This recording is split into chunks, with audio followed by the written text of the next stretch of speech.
Would have been my mom's birthday. Yay. Aww. That's a special day. Wait, your mom's birthday and my parents' anniversary are the same day? Apparently. That's what 23rd? it sounds like. No, 24th. Okay. Yeah, it's 24th here. Wait, but I is think it the that's 23rd over there? 53. Yeah. Yeah. Because it's the Whoa, evening so still it is there. the same day. That's But not really, interesting. but- No. Tristan, you're in the future. Hmm. Oh, and What's, there was a ship that sat its port, sorry, its bow and its stern over the international date line with its port and starboard sides on either side of the equator. So it was simultaneously in opposite ends of the world in two different hemispheres. That's funny. I had not heard of that. That's I'm crazy. taking a tax shelter. All right. Okay. Sorry. No. That's good. Yeah. All right. So, if we're jumping in, am I too loud now? No, you're good. Okay. Still scratchy or not bad? No, oh, good. Okay. So let's start where we ended, and so that was actually, so we're on the main Russian shot. So just as so you guys were traveling, you had been over by Shadia Gravia, and if you've got roll 20 up, you can see, right? If I ping, can you guys see if I ping that? Okay, it was doing something weird. So I might need to refresh the page because I just see flash. oh, maybe. So So we started out in Shadia Gravia. You guys ran the sandbar, and then you traveled for about 5-ish days to get to the mountains, where you, as you got closer to the mountains, you met some dwarves. That was a couple sessions ago, but it's been some time. You met some dwarves who also seemed to cover their tracks. You had a fun night with them. They seemed to, while you all were all still amped up, even after a few days from trying to escape the syndicate of Shadia Gravia, who had been lying in wait. You sent your counterpart team underground, and you went to try and throw off this, or both of you guys went in different directions, and your friend, the constable in Shadia Gravia, sent what was probably some sort of location device off on a ship and was going to pretend that you guys all drowned. So you went overground, met some dwarves, hung out with them, found out one of them's kind of like the up-and-coming sort of Mulan princess of sorts, but she's trying to be kind of everything she's supposed to be as a dwarf leader. She also has a very cool weapon that inspired you all to ask if there were other cool weapons, I think, if I'm remembering correctly. And therefore, that's where we were at last time, which was on... which map was it? It was one of the village maps, and so... Oh, there it is down at the... The last thing I saw up there was the map of the area. Yeah, one sec. That's going to be the wrong I one. remember Ignore that. Melusine was crawling up a cliff. I think, yes. Okay, and so you all had made it with the dwarves. You got them safely home to this mining village. The mine is inside the big house in the middle there. And you all had gone to, first actually, Carrie, Brian's character, had gone to, been drawn away by nostalgia, seeing kids playing in a forest mountain village, and decided to join in and play the game. And then the Melusine and Kroll went and attacked the blacksmith. Though that wasn't exactly how it happened. You went into the blacksmith to ask if there were any cool weapons, because you guys were like, ooh, yay, this could be fun, because you heard he was a master craftsman. Well, as a master craftsman, you have to earn your right to wield one of his weapons. And so Kroll and Melusine fought against the dwarven blacksmith and two of his apprentices, whose weapons apparently smashed with fire when they hit. And so in a 3-round combat, because it was can you survive for 3 rounds, nobody died, but there was some serious damage done and some clever smashing and flipping and hopping here and there. So and that's where we pick up, where you all had been awarded with the right to bear arms. Yay! And so one of those, let's see if this does it right. We'll start with Melusine, and I just labeled this Melusine's Mighty Slicer. That's terrible, but it's the War Dancer Spear is its actual name. And so, actually, I should be able to show this to you. Yeah, so that should ping on you guys'. Okay, so that is, you can, so, this double-bladed spear is extraordinarily light and perfectly balanced for use with one hand. This is, it has the finesse property, so you can wield it 2 or 1, it's fine, but it does have the finesse property. And engraved in, carved in Elven along the length of the hilt and blade, in Elvish. Well, actually, do you speak Elvish? I believe so. Yes. All right. I was like, a flurry of strikes, left and right, bodies fall. So as he comes over and hands you this, you kind of realize, and so bodies falling everywhere. Such was their dance, a combination of graceful and deadly movement. Like the wavering of a deadly serpent, they were already gone by the time you noticed you'd been struck. And so, it has a series of cool things if you scroll down on those notes. So it is a magic +1 weapon. On a successful attack... Attacks! beef up your attacks. On a successful attack, and it does count as a monk weapon, on a successful attack, if you land an attack, you get to move 10 feet without provoking opportunity attacks. On a successful critical hit, you get the normal benefit and a bonus attack on the same creature or another creature within 10 feet of the original target. Sweet. Yeah, so it's meant to be a flag. It's really cool. So I'm happy about it. And the image and some of the text here was borrowed from this Griffmac person, and then the actual mechanics of it are from me. So that is Melusine's Mighty Slicer. You fought well, lass, and you can certainly have this. We've been waiting for the right person to come along. They have Destiny's weapons, you know.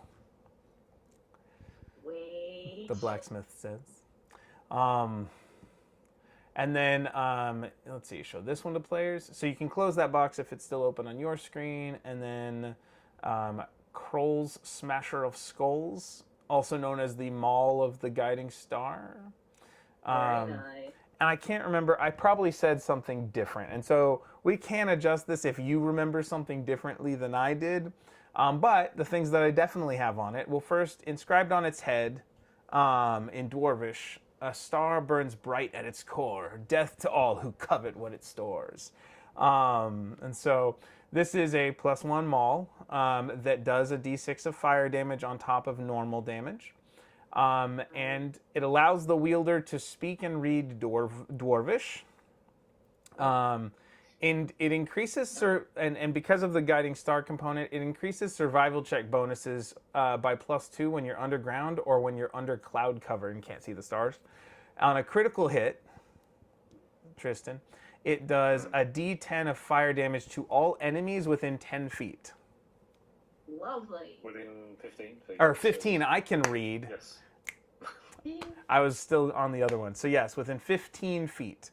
And we're gonna play test this one a little bit. If it does seem a little too powerful, I might add in a dexterity saving throw. But for now, I like the idea of just you getting to smash and burn.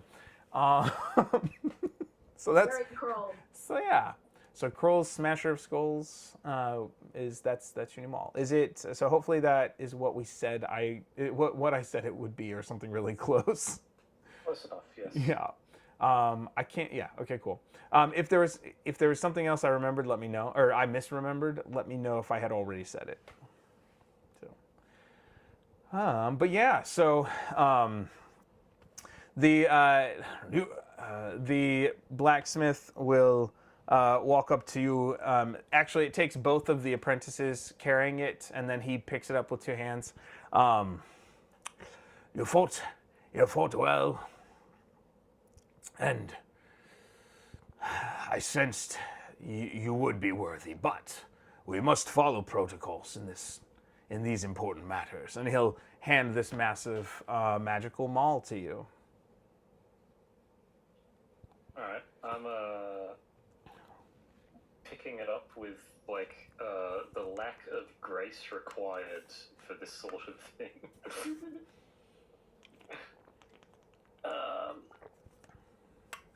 sniffing it. What does it smell like? Make a perception check. I need to remember how to get to my character sheet. Alright. There we go. Also, if I did it right, those should already be programmed into your character sheets, to the attacks for those. So, I can see it here. Oh, brilliant! Yes. and if it doesn't work right, we will fix it.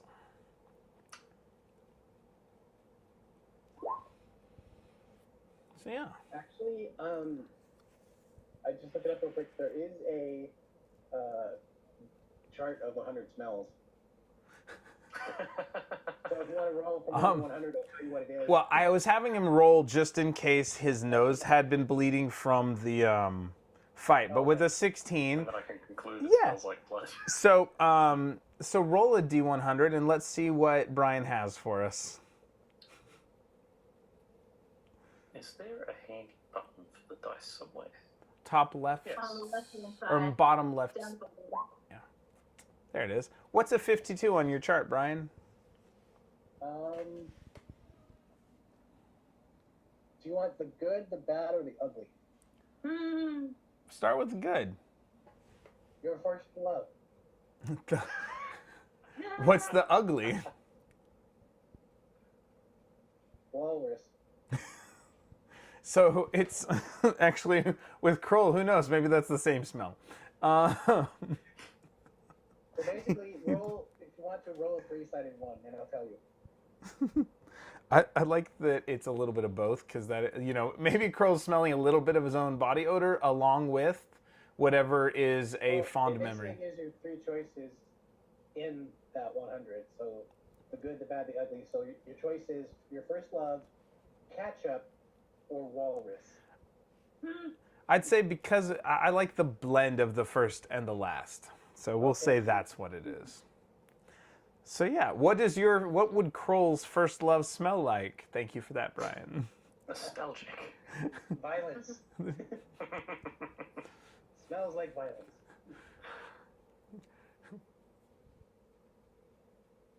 So, Tristan, does Kroll have a first love? Not one that he remembers very well. Probably due to a loss of consciousness at some point. I mean, Whether it was due to too much drinking or just getting a little too violent with it, I don't know.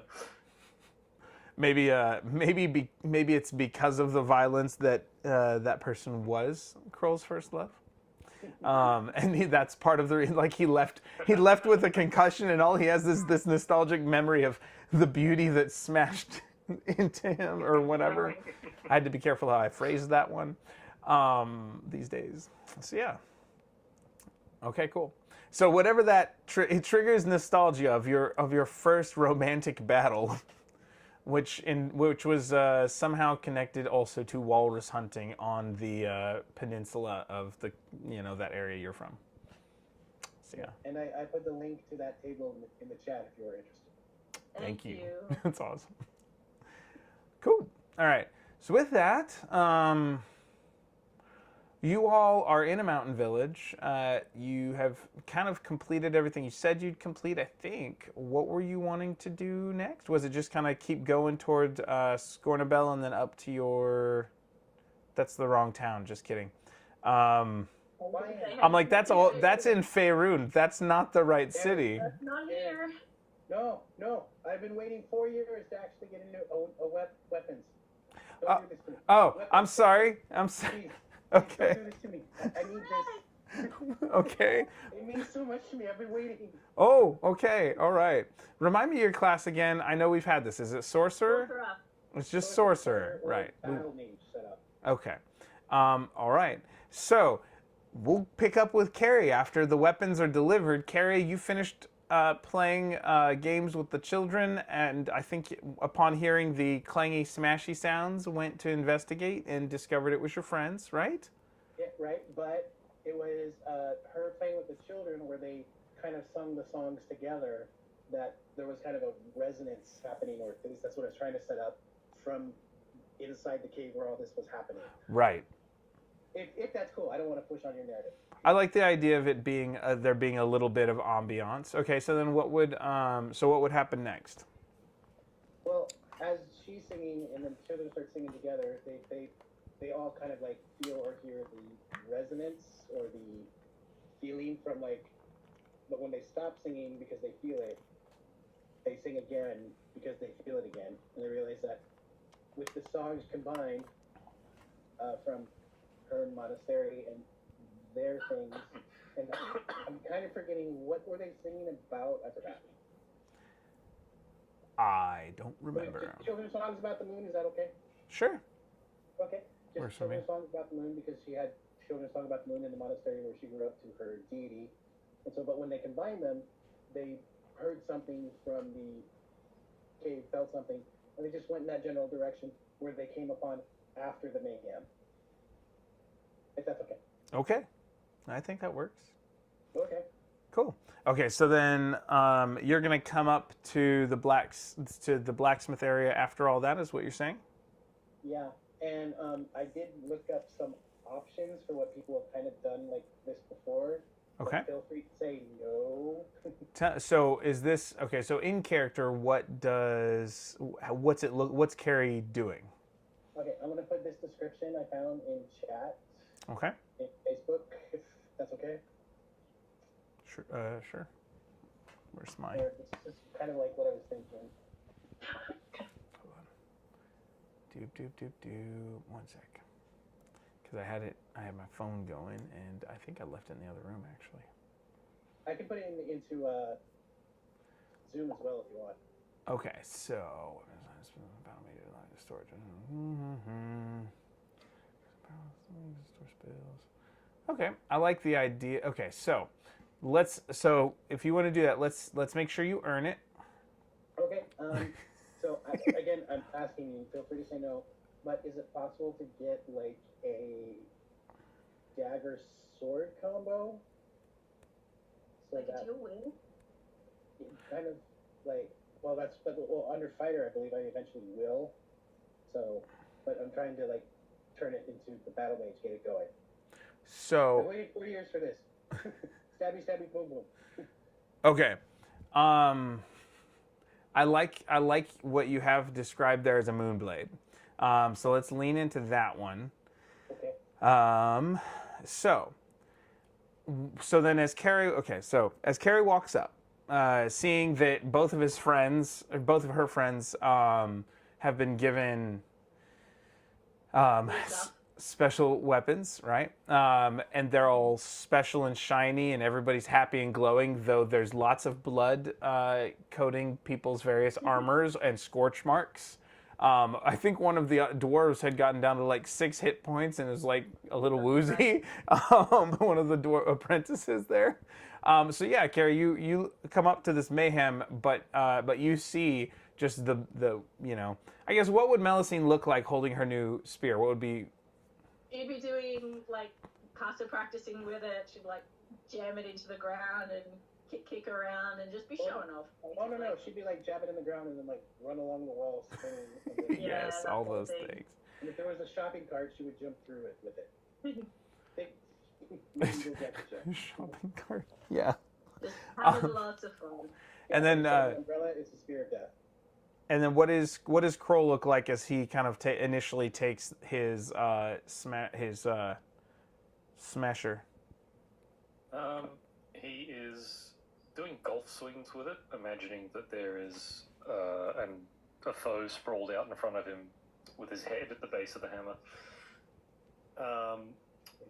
And then after he gets bored of that, he looks around, sees if there's any sacrificial furniture lying around. I just want to say the phrase "roll for sacrificial furniture." Sorry. Roll for sacrificial furniture, Tristan. All right, what Make a dice? D. It's either perception or just a D100. We'll do D100 to see if it even exists near here. All right, should I do that first? Yeah, just do that.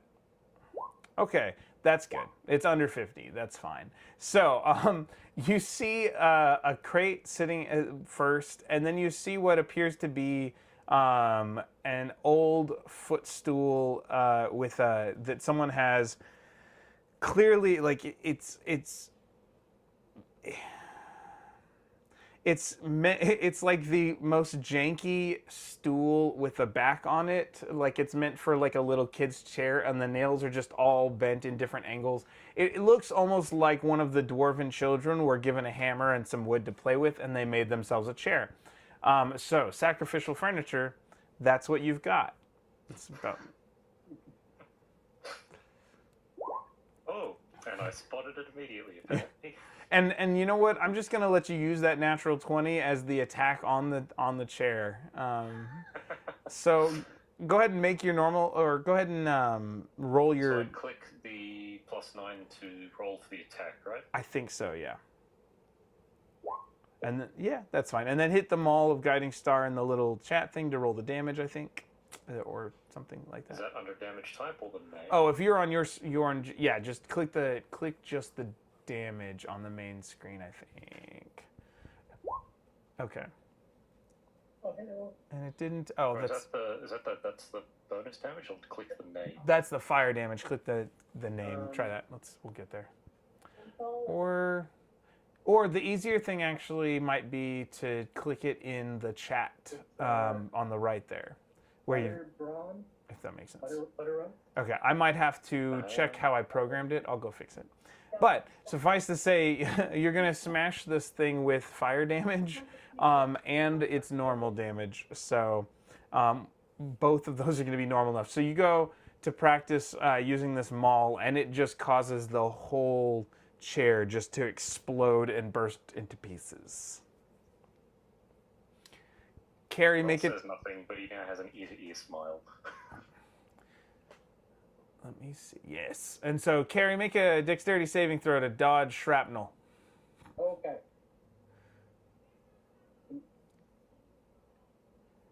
Dexterity saving throw. I'm going to try and fix that real fast.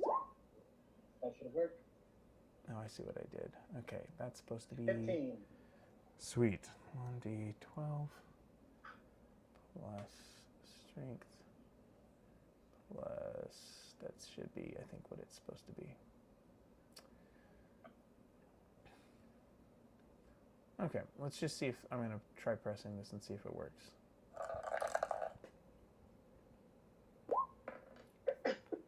We got rage, we got fire. It's okay, hold on. I didn't do it right. Your 15 does manage to allow you to... I see what I did. All right.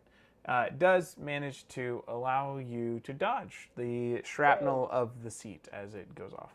All right. And sorry if I'm messing with your character and it's making it do funny things there, Tristan. I'm going to get out of there now. All right, cool. I think I got it to work. Yes. Cool. So that should work from now on. And it doesn't... I am still in a rage. Is that the case? Maybe. I don't think I should be. Okay, Well, I don't. You can cancel it, can't you? I'm like I can't. Yeah, but I don't know how. Oh, let me see. I can untick the damage modifier. Let me If see. that's the only effect it has. I don't know. Oh yeah, so you can unclick rage when you're not raging. That's what it is. So that blue box next to rage under your weapons. Yeah. Okay. You just unclick it and you're good. Cool.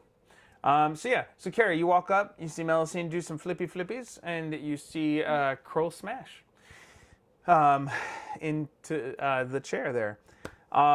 With that, as you walk up, the dwarven master craftsman will say, "I was expecting a third. I was surprised when it was just two, but you've been in our dreams, Red One. My apprentices felt your presence drawing near.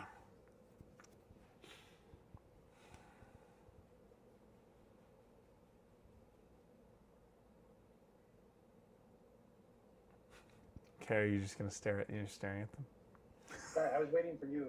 That's all I got.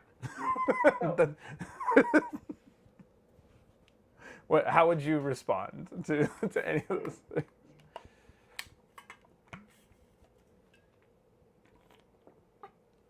What is that sound? why is it when the children and I sing together, we hear something from here? Well, destiny is a strange purpose. Perhaps you hear something that we don't. Perhaps something that only speaks or sings to you. Well, when I sing, I can't hear it, but when I sing with them, I do. Tell me, what does the moon mean to you? Ah, I think I know. Come with me. He'll take you, and he'll lead you into the back of the blacksmith, and as you, when it was near the children, there was like this. It almost seemed like a resonance. Now, as you get close, it had gone away, and now as you step in, he leads you, and as you get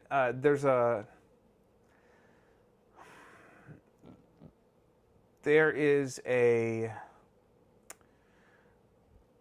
curved blade that looks like a crescent moon, and its hilt in the pommel, of it is a black stone that looks almost like lava rock.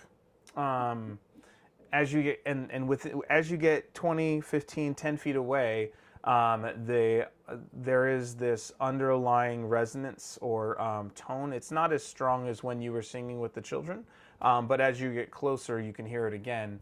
Oh, can I take a crack at it? Okay. Yeah, I'm just trying. You can tell me it. So she notices that it's something in the back that seems to have been there for a long time. Not that it was ignored, or not that it wasn't taken care of. It was just something that they didn't know what to do with. They knew it was important. They knew it was special. It was a special place because it was taken care of beautifully. They knew it was great, but she feels more of a connection to it than they do. Like the sums of the part of the craft made something better one day. And they've had it for a long time, they just didn't know what to do with it. But they knew it was good enough and to wait, and that it's kind of become more of a forgotten relic. Like they know about it, they honor it. It's like, how do I want to say this? It's your plastic Christmas tree. It's important, we celebrate it, and it's always there. But it kind of gets stuffed in the closet 50 weeks of the year. This blade didn't quite fit our warriors, but we knew it was designed with purpose. It is drawn from as you can see, the pommel is made of a moonstone, something that has fallen from the sky. We discovered it as one of its kind, and we don't know how long or when it fell, but there's a resonance to it that I'm sure the right wielder would be able to So it's like draw the on. dagger and the sword sing to her and the children, creating a choir, a chorus together. But So, now that they're all close together, it's the swords are doing it on their own, but they're basically saying like, "Come and see me, call me maybe." Sorry, I don't know any songs. Tanya had to introduce me to H-O-T, G-O-T, T-O-O, Hot to Go. so that's a whole lot of shoulder work happening right now, Brian. Okay, so all that to say, so basically between your exposition and the voicing that I gave, that's the backstory of this blade, and the master craftsman's not afraid to tell you, but he'll stop you and say, "But everyone has to prove that they're worthy to wield it. This one requires a different test. The other two combat. This requires aid." I get that. So gotta do a trial for the dagger and sword. Got it. So, he will hand you the moon blade. And remind me the name for Is it Selune? Is that yours, or is that? I feel like what's No, yeah. It's like Selune. Yeah. So Luna. Seluna. Yeah, probably, especially if I bet Baldur's Gate 3 has that mentioned somewhere in there, so you know how to pronounce it, and I'm just reading it. Central to the plot, yes. Fine. We'll change how I've been pronouncing it for 3 years since it's wrong. Just a little bit. Selune! I was like, all right, we'll move on. I swear I saw an accent on it somewhere. But yes. So he will hand you the Moonblade of Selune. Close enough. Not Saloon. That's different too. Selune. It's like French. Anyways, like Luna, but say Luna. Anyways, you get the Moonblade. You're going to hold the Moonblade of Selune. I can't do it. And so currently, and he's going to ask you, he's going to give you some guidance on a piece he's about to craft, and he'll call the two dwarven apprentices over. Saloon, yeah. He'll call the two dwarven apprentices over, and he'll say, "It's time." And they will run off, and they will grab. Each of them will grab 2 pieces of some sort of mechanism. Yes, the Night White Lady, Our Lady of Silver, the Moon Maiden. Yeah, so the dwarven apprentices will come over. They will hand him one large piece, and there are a series of curved, what appears to be a silver or mithril blend equivalent. Basically, whatever dwarven, I can't remember if we actually call it mithril in D&D right now, but that's all my brain's giving me. And so, there are basically 4 crescent moon shapes. And so, to be able to wield this, let me just, that's not what I want.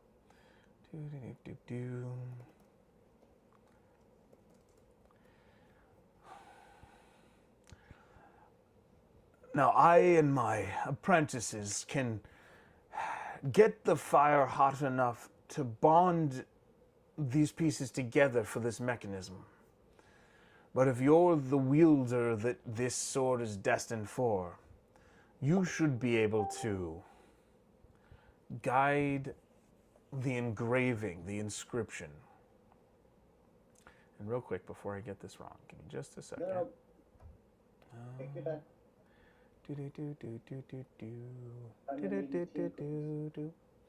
Okay. Here's how we're gonna do this. Right, that makes sense. Hold on, I'm just gonna play with Brian's character sheet for a moment.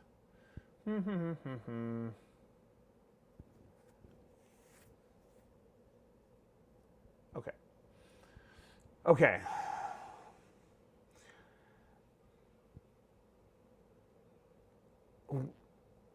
So, if you're the wielder, you should be able to guide the engraving and the message. So, you have that, you have your spell that you kind of keep on regular, just message. And so what we're going to do is, and I'm going to have Tristan and Melusine roll for the apprentices, and I'm going to roll for the master, and Brian's going to roll for his stuff. So as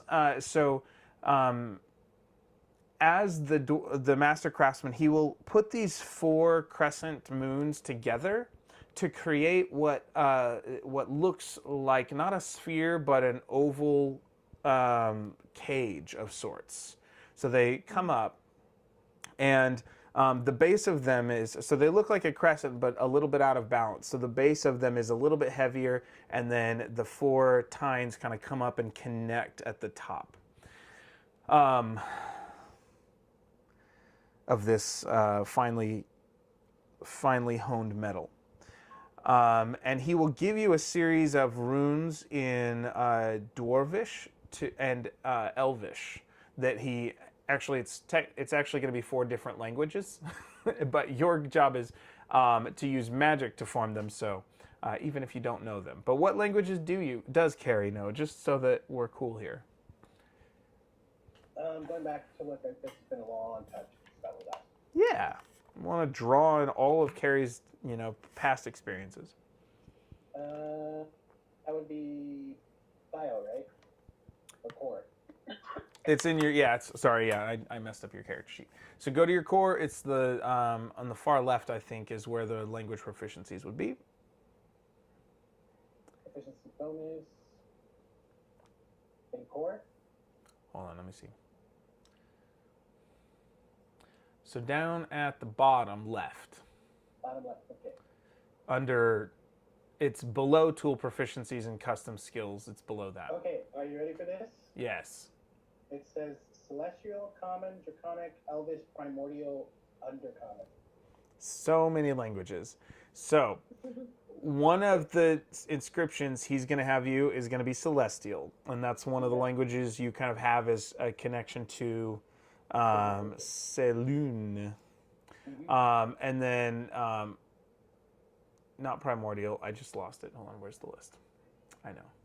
That's lame. So one of them's Celestial. The other's going to be Draconic. The other's going to be Elvish. And then that's a lot of pinking. I think that should have put it in the chat for you. Oh, that is one way to do it. Cool. Yes. And then he is going to provide a Dwarvish script. So Dwarvish, Elvish, Draconic, and Celestial. Give me 1 second to write this down, because otherwise everyone's screwed up. And it works so well that you have two of those languages, especially. So that's good. That plays right into my hands. So you want Celestial, Draconic? Does Melusine...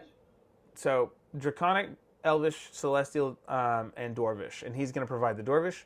Actually, he's going to have Kroll come over to help you with that. And Melusine, what languages do you know again? She does, other than Common, Aquan, Draconic, and Elvish. Okay, so you're going to help with the Draconic, is what it's going to be. So even though Carrie knows this, you're going to get to help with the building of this time. So the Dwarvish apprentices, they start pumping on the bellows. They actually hand off one of the tines to Kroll and one of the tines, one of the quarters of this for holding to Melusine, while the two of them pump billows and the master craftsman is holding the other two. So step one is we're going to try and I want everyone to do this. So Carrie's going to make a persuasion check, since Sorcerer's casting is based on charisma, and you're using message. So you're basically using your charisma to do the language stuff here, basically. So Carrie's going to do persuasion, basically convincing the steel to take the engraving with your magic. And Kroll is going to have to hold his piece in place, so use athletics. And Melusine, the master craftsman, will tell you have to, he's got 3 tines up, and he tells you that this 4th one you have to put in at the right time as this, as the engraving in Celestial is being done. So that's step 1. So everybody make their checks. What am I checking? So, yours was, sorry, it was meant to be in acrobatics, or sleight of hand. Okay. Sorry, yeah, sleight of hand. There. Wow. What? Which one? Sorry, sleight of hand is is most appropriate here. Yeah. Okay.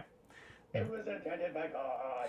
Yeah, a nat 20 on this one, and this is you. So it is between the music you heard in the last one and you catch the resonance, and as you guide your arcane energies into this, there is no resistance. You've got your friends around you, new and old, and you slowly watch as over a period of 10 minutes, you all time this just right, so that and you see the celestial engraving happen on one of these tines over a process of 10 minutes. So Kroll's having to maintain his hold, and Melusine, you're waiting for like the master craftsman to tell you like now, and it's right at the as soon, and when you drop that piece in, that fourth piece in, all of the runes, the celestial runes glow, and then the whole thing solidifies together into this cage form.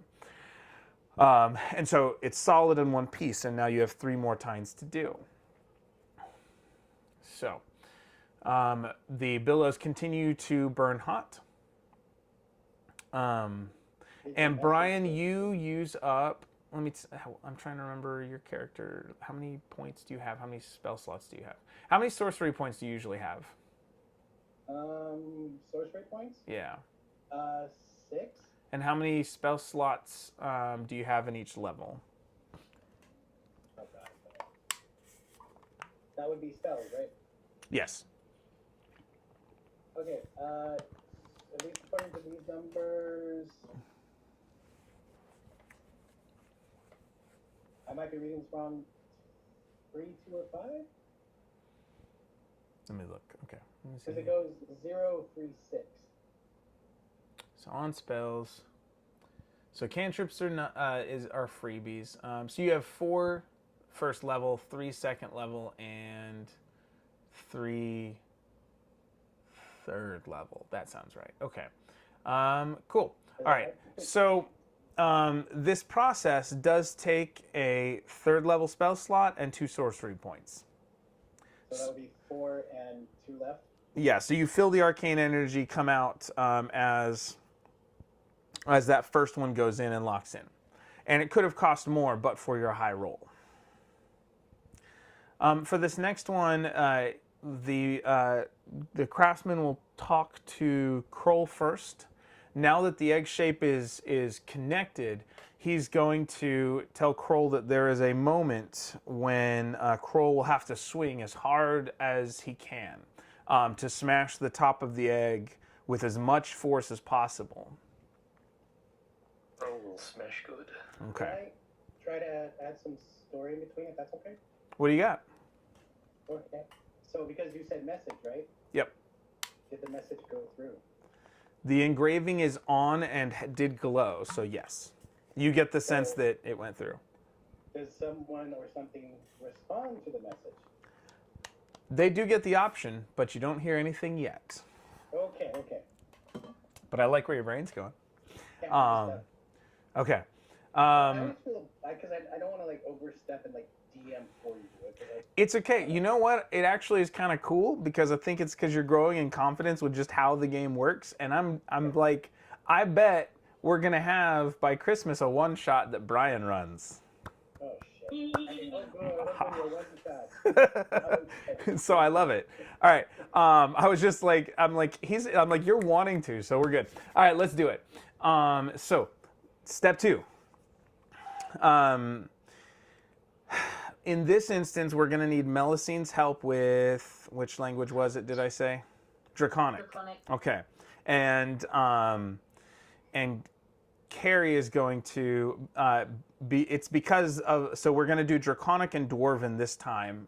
Carrie is going to do another persuasion check to basically convince the metal to take the message of these words. And so we need another persuasion check from Carrie.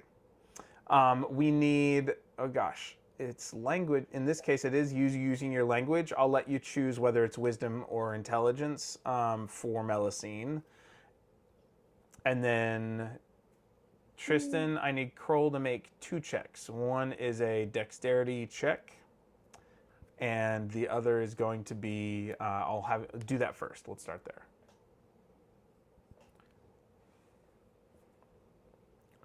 And the billows are growing hotter and hotter. Okay, so cool. All right, so no advantage to what's happening with that, but you didn't cause any problems. So your timing isn't amazing, but as you go to swing, the master craftsman tries to like signal you, and you respond. Okay, cool. So let's have Kroll make an attack roll and with his new weapon, basically trying to hit as hard as he possibly can, and then roll damage.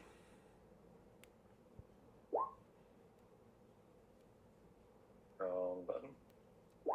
There it is. Okay. So, yeah, that's not bad. Okay, that'll work. So we got a good amount of damage there. So 16 total damage. That means, and your max damage would have been 17 and 6, I think. 17 and 7. So max damage was 23, 24. Okay. Okay, so you got 16 damage. So with that, now we need from Melusine a wisdom or intelligence check or whatever skill is connected to that you have proficiency in. I don't know if that would be insight or something. Wisdom is far better on this one. She's got perception. Would that work? No, what's maybe survival? Survival. Let me see. Actually, hold on. Let me look. Let me see. Okay. She does have an insight. Yeah, I think insight's probably your best bet on this yeah. one. Yes. Okay. And then so we've applied force, and Melusine is using her knowledge of Draconic to basically help. Your skill there is trying to add a bit of a buffer for the language, and then a bonus to Carrie here. And then, Carrie, we need you to make a persuasion check. Okay, let me go back to my.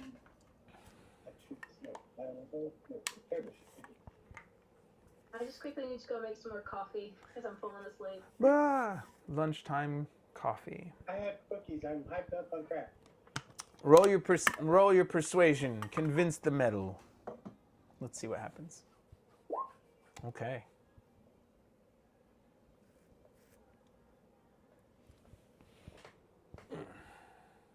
Yeah, not bad, not great. Oh.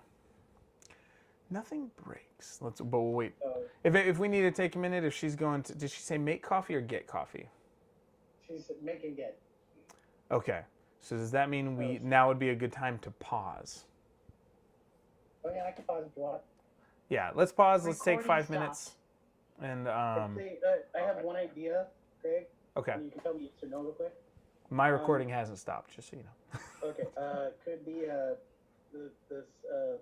the sword and dagger, could they be like friends with my character? So Like right they go now, together? I will say right now, because you're mentioning two weapons, and here's what I'll say. Right now, you've got the moon blade that you're wielding with the moonstone. And so we will talk about the possibility of what happens next. But right now, he only has the moon blade. Okay. But I still think you're going to like where we go with it. So. Okay, but something like, I was just thinking like the sword becomes a friend that grows with her. Waiting for her. That was just an idea. Okay. I'm tracking. Okay. All right. We'll take a couple minutes here. Okay. I'm going to mute cameras and things.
and stuff. All right. That's not the right one.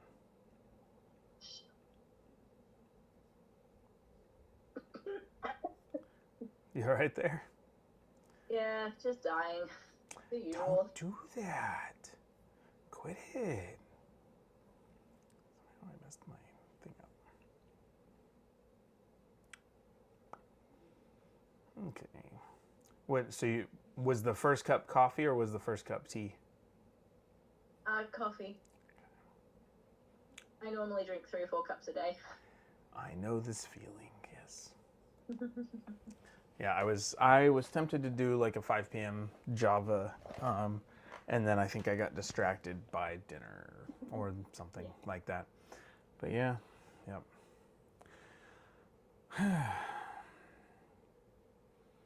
So yeah, crafting a magic item. It's fun. Yay.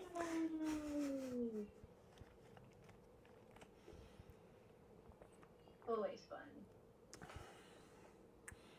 Now, I was trying to remember how many days total I said it was. Did I say it was 4.5 to the dwarves and then another day or 2, or like are you guys at 7 or 8? You said we traveled about 5 days to get to the mountains and then met the dwarves. So after that, it would be about 2 or 3 days, I guess. Okay, so you guys are on, we'll call it day 7. That's what we'll say, just to make sure everything's tracking. Okay. So, and you guys' rolls in this moment weren't particularly high, though, either. Let's see. Okay.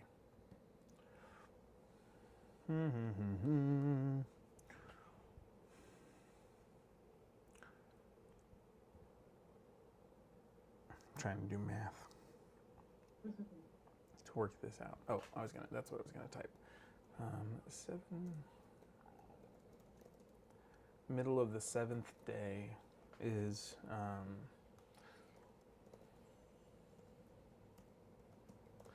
and then I was trying to remember, I'm like, did I say that the blacksmith's name was Guildhelm or that the town's name was Guildhelm? I think that was the blacksmith's name. Okay, that's what I was. I don't think I mentioned what this was called. I'm looking at my Notes, stat numbers at the moment going, oh dear God, I really had no idea what I was doing when I assigned them. Oh, your stats? Like, yeah. Yeah, so many odd numbers. Well, we've been playing these characters. Are we at 3.5 years now?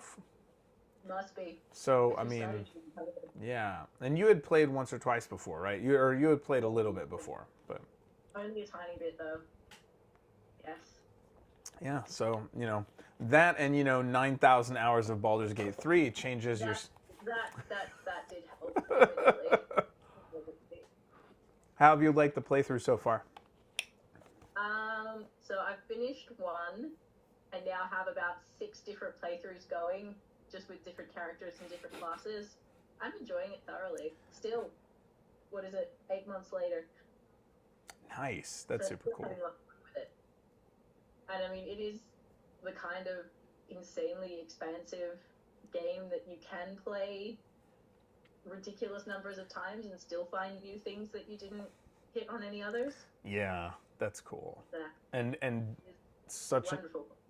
Sounds like it does do that open world, like different combination of choices really does feel like you're making that it drastically changes things.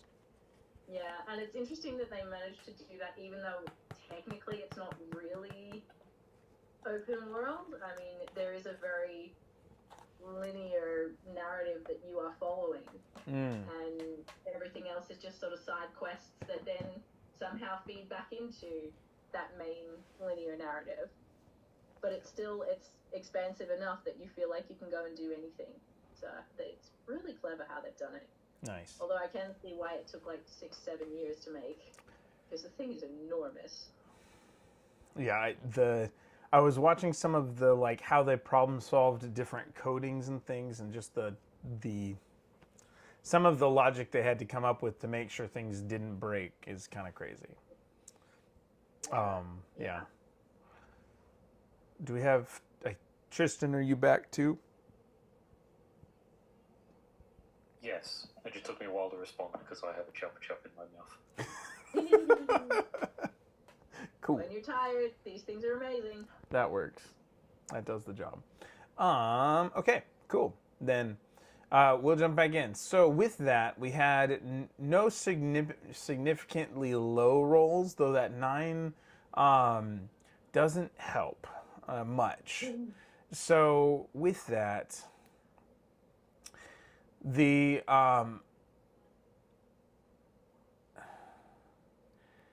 it is one of those things where it is kind of barely a success, and it's kind of like Kroll's damage is really what puts it over.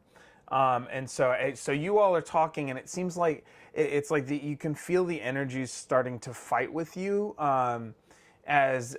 because it's almost like the Dwarvish and Draconic are not becoming cohesive as they try and do this step together, and so it's.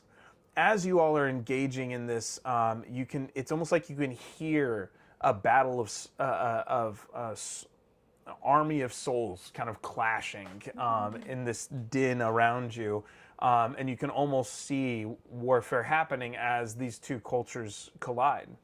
But as Kroll smashes that last piece down, it kind of sets it releases an energy that. That calms all of that din and warfare that's kind of happening. You don't even know where it came from. Carrie, however, you are going to take a level of exhaustion from that one. Woohoo! And you are going to burn... In hell? You feel sapped of magical energy, and you lose. It loses 2 of your first level, 1 of your second level, and 1 of your third level spell slots to do this combination, and 2 more sorcery points. That's 2 left. So and then yeah. One third level spell. Okay. A bunch of wands. Yeah, I was gonna try and make sure I'm.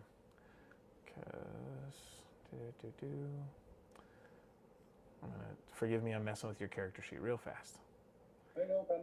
Just checking. Okay, so make sure that you. Yeah, right.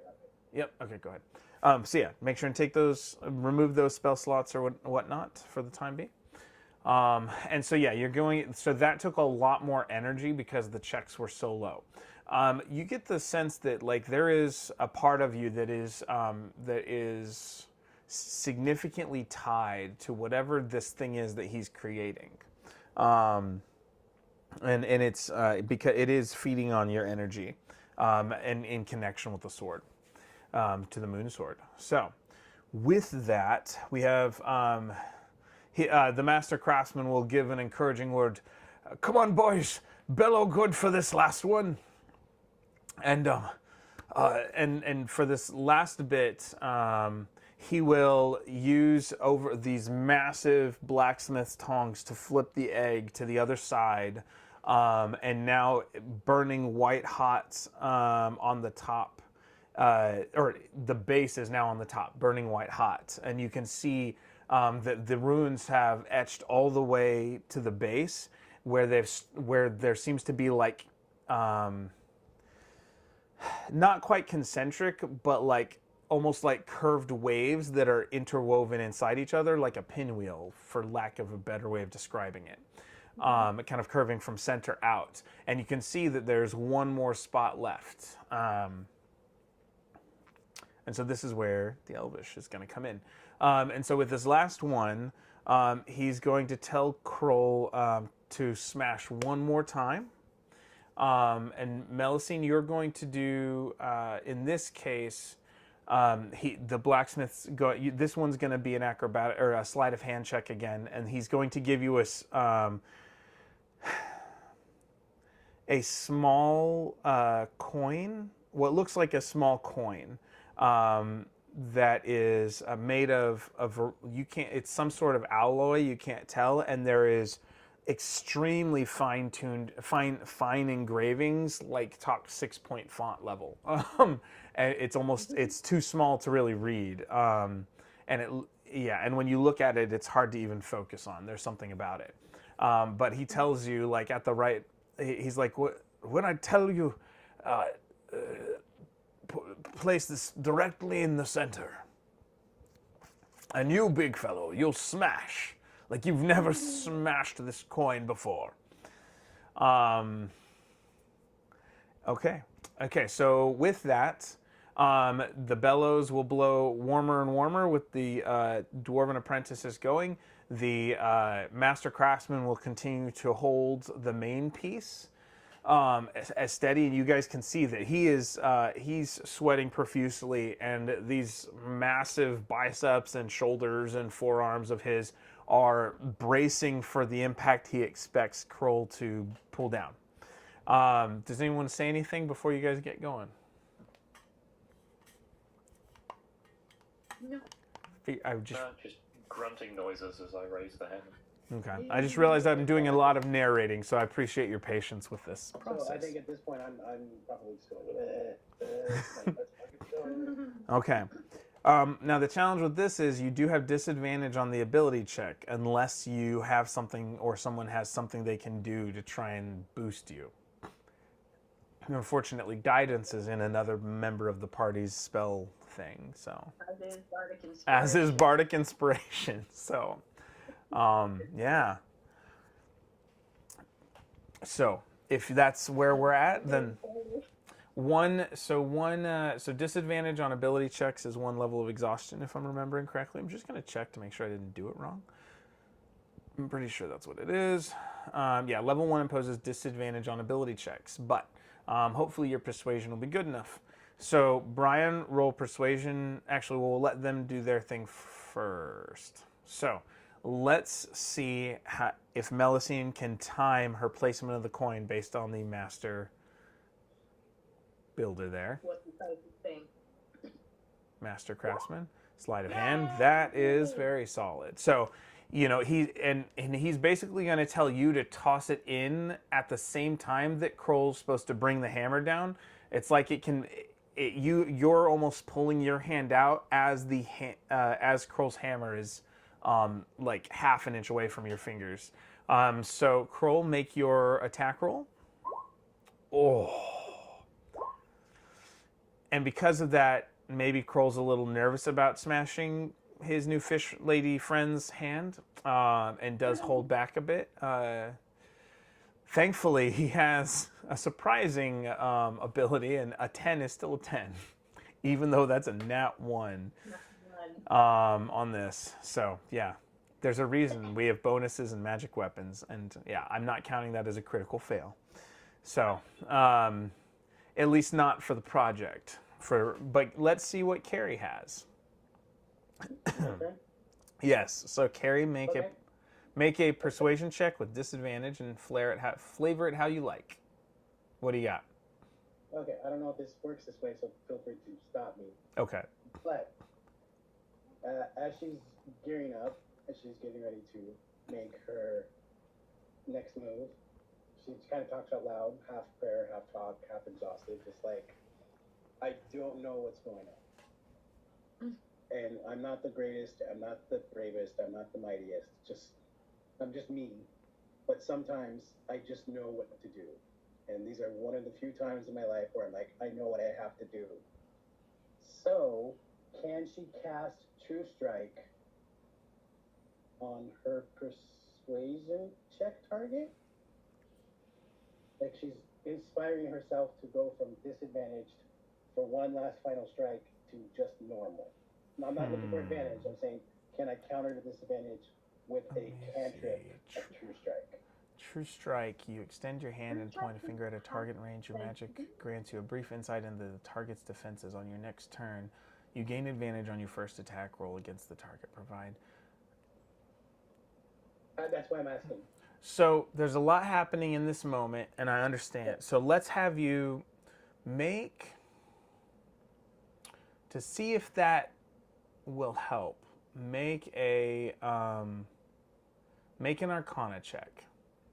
So it's basically can't, like, as you're trying, there's a lot going on and you're trying to concentrate I'm on. sorry, do you have control of my... I did. I'm sorry. I clicked a thing. Oh, okay, I'm sorry. Just things started changing. I was like, Yeah, that was on me. I didn't. I've been trying to announce that I'm like looking real quick. Sorry, I'm doing. So you said Arcana check? So do an Arcana check, yeah. I was reading the spell description, sorry. Man. So I'm going to say with that roll, and technically it should have had disadvantage, but it's already a 3. So I'm going to say no, True Strike doesn't go through. Okay. So you want to, but it's like it's hard to concentrate on both, especially as tired as you're feeling, and the heat's starting to get to you. So go ahead and make your persuasion check with disadvantage. Okay. Big money, no whammies. Do you want to have Tony come in and click it for you? I didn't do it with disadvantage though. All right, roll a second time. Okay. So, with that, let's see. Oh, the average is 15. What was it? I said the average is 15. Nice. The 12, the 10, and the 21? Oh, I saw a 12 and a 23.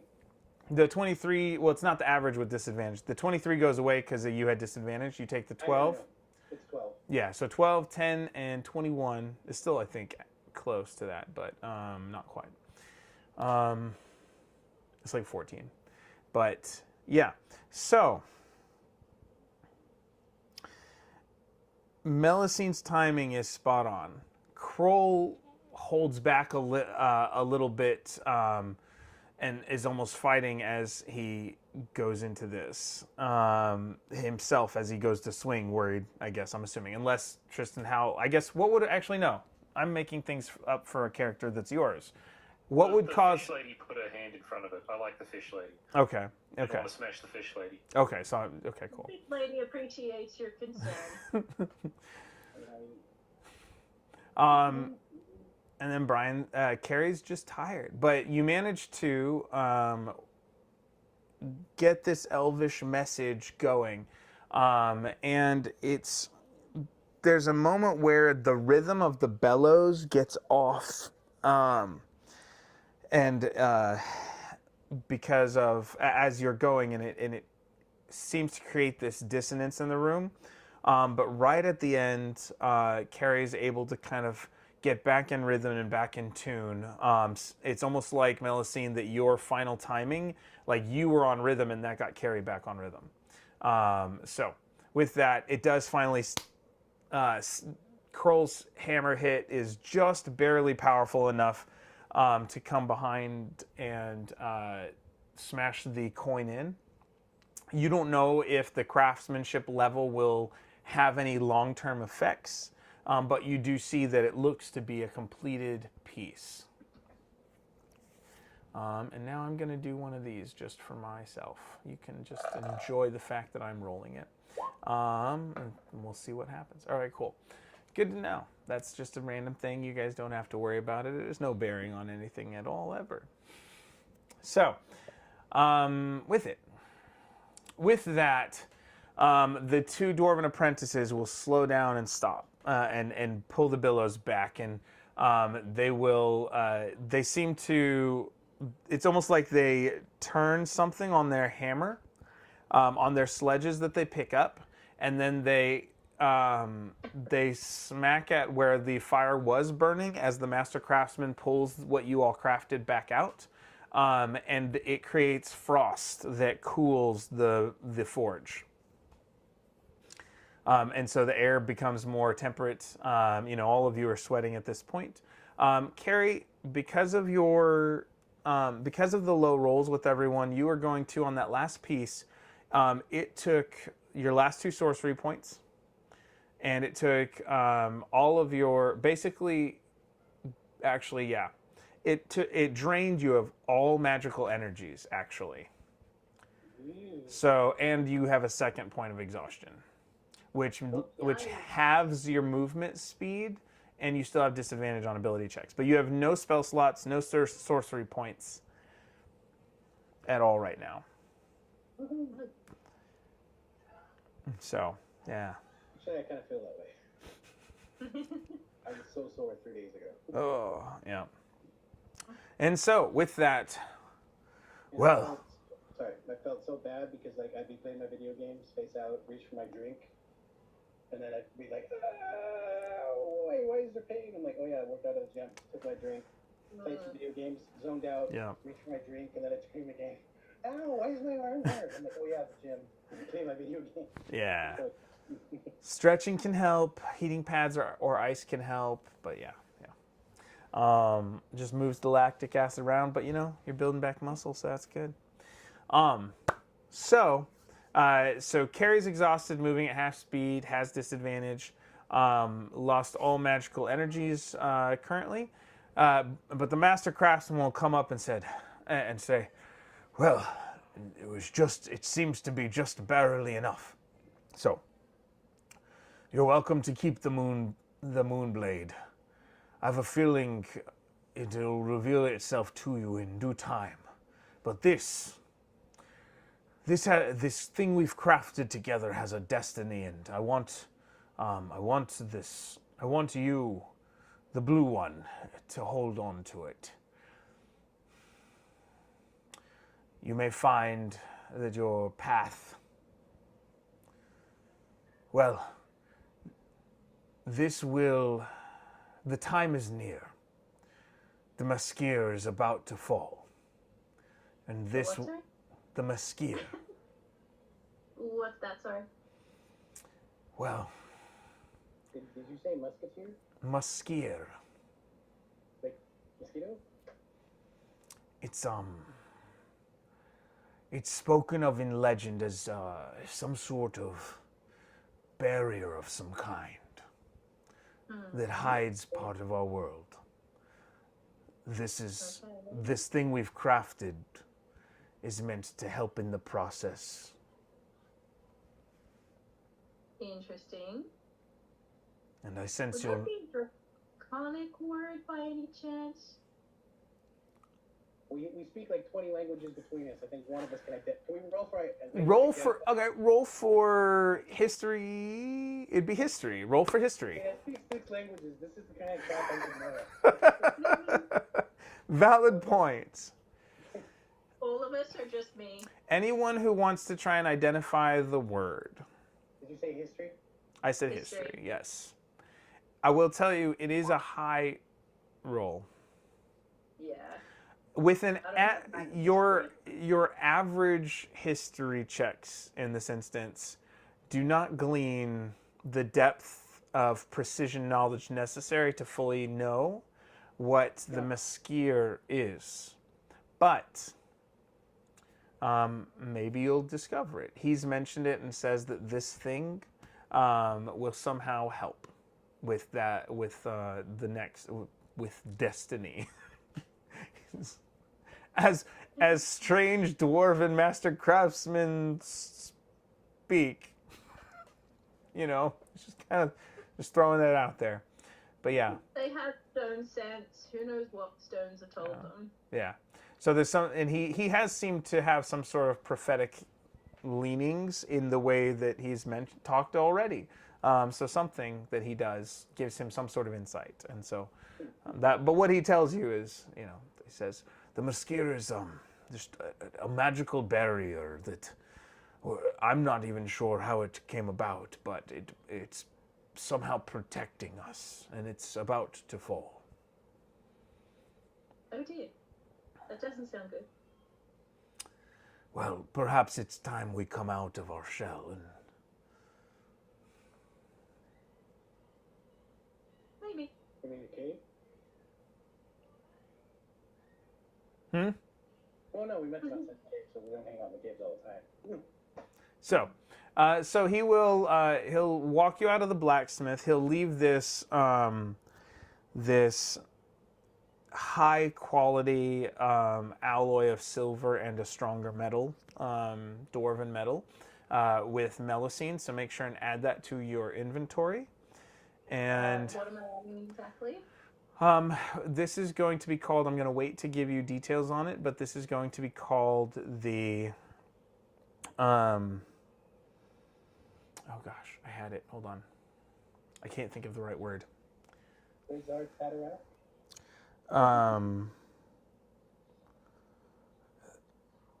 It's called the Scaffold of... What is it? Okay, we're going to call it Scaffold of Light right now because I can't remember the actual name, the better name. But that works. We're going to call this, you don't know that, we're going to call this the Scaffold of Light. Yep, sounds good. Wait. This should be about 10, we'll call it 10 pounds. She's already over her carrying capacity. Oh dear. Actually, no, it is an alloy, isn't it? Just kidding. You can call it 6. Not that that might help much. Maybe get rid of some of those rusty blades you have in your backpack or whatever. Well, last time I told you about it and you said, don't worry. Yeah, we're not really using it. We're not really using encumbrance rules. But if you're sitting there with like a Skyrim level of inventory going on right now, then maybe we should consider that. 185 pounds. Yeah. So, look at it and see if there's something in game that you might be able to offload intentionally. But yeah, just to keep it, But with that, well, I think it's been a long, hard work day, and I've still got a few projects to finish. I think your steps are leading you elsewhere now. And he will send, he'll point at the 2 dwarven apprentices. Go home and get some rest. You've done good work today. And then he'll head back into the forge. Lovely. All right. So with that, you have, it's about mid to late afternoon at this point. It's not quite dinner time. The sun's still up, I believe, if I'm remembering my timeline correctly. So you guys probably spent a solid hour interacting with the blacksmith and doing all of this fun stuff and that sort of thing. But yeah, it's like mid-afternoon. So the sun's just passed and starting to go over the edge of the mountain, but plenty of daylight left. What do you want to do?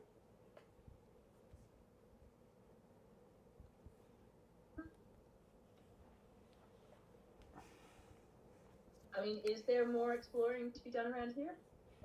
I'm ready for that. I do need a long rest to restore everything. I know, I'm in here now. Actually, I think It's Tristan! either Tristan or Lauren should carry me out of the cave.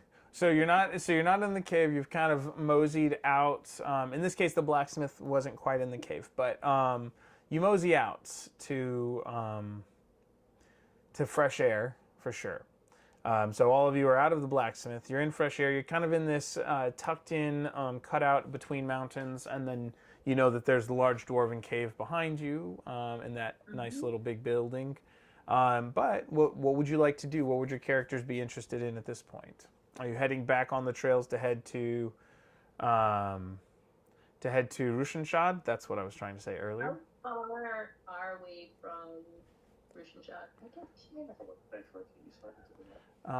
Let me find our map real quick. So we're gonna zoom out. No, and just ignore the layover here. That's not right. Okay. Close. So if you all had finished off right here-ish. And so you are actually no, hold on. I'm off. It's over, you're over here.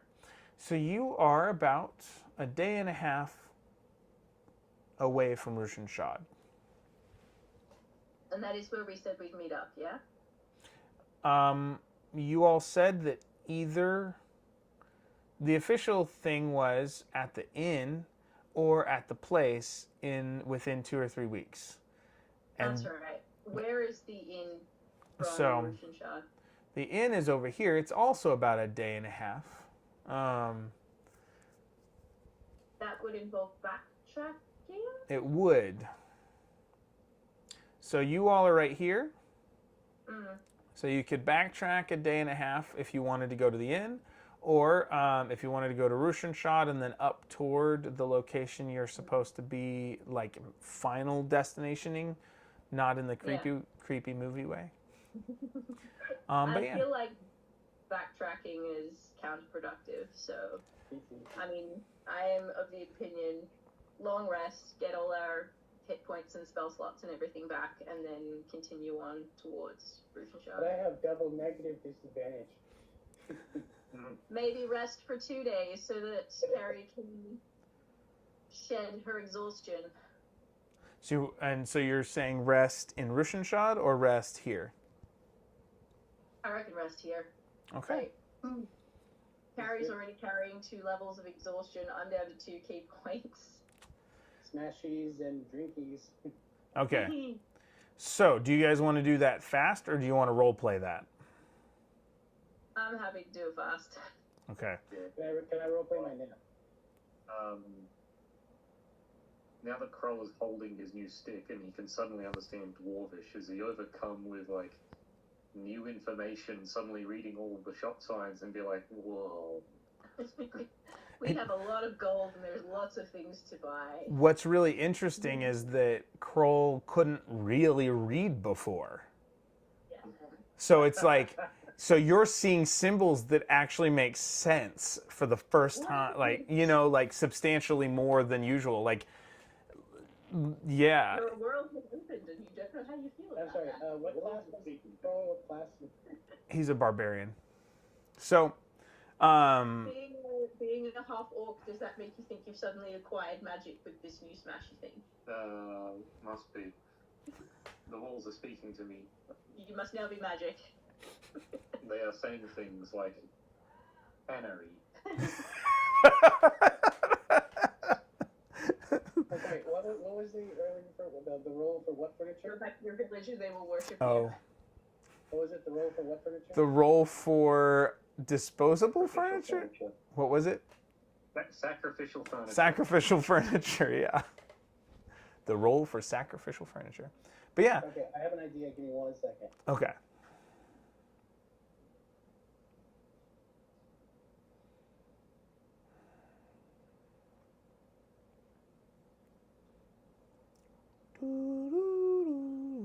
Are you guys hanging in there? I know it's not late night, but are you? Okay, maybe Kroll accidentally comes across Volume 4 of Reckoning Ruin, The Barbarian's Guide to Sacrificial Furniture Discretion by the famous dwarven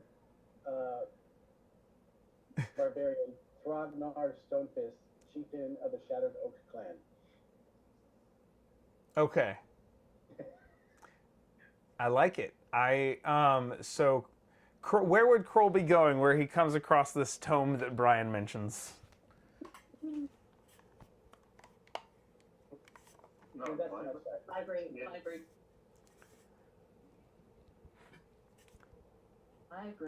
Is that related to liberate?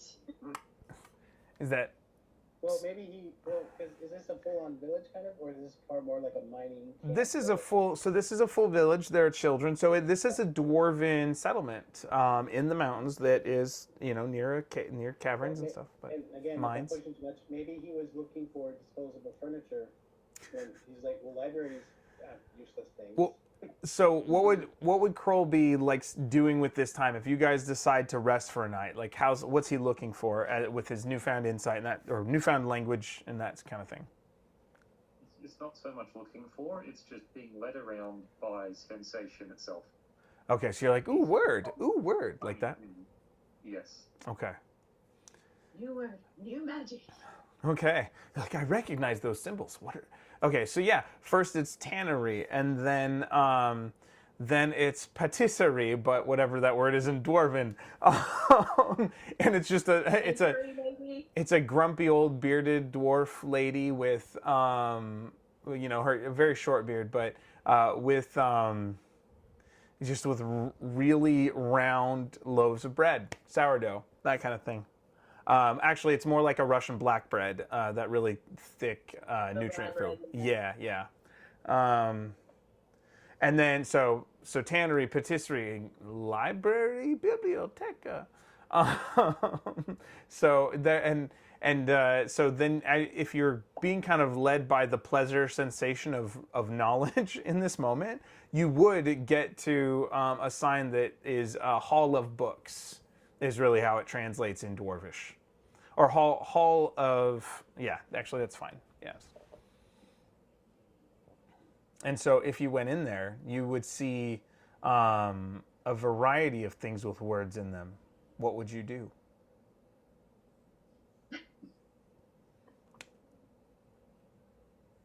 Sorry, we're just reading the synopsis of Oh, chapter did Brian? one. Okay, what do we got here? Okay. So I'm having a little fun, sorry. that's okay. Yeah. So this one is like one of those. It's set out in the front, like kind of like some libraries do with like joke books. The newest bestseller. But like it's like the dad jokes for kids kind of style.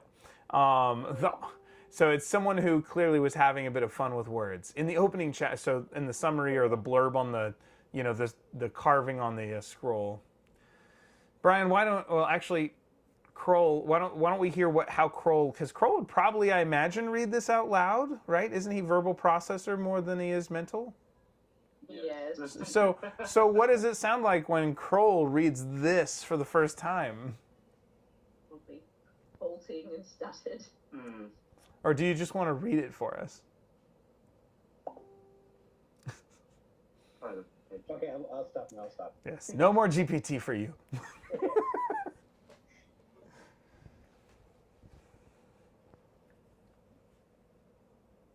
Her hog nar.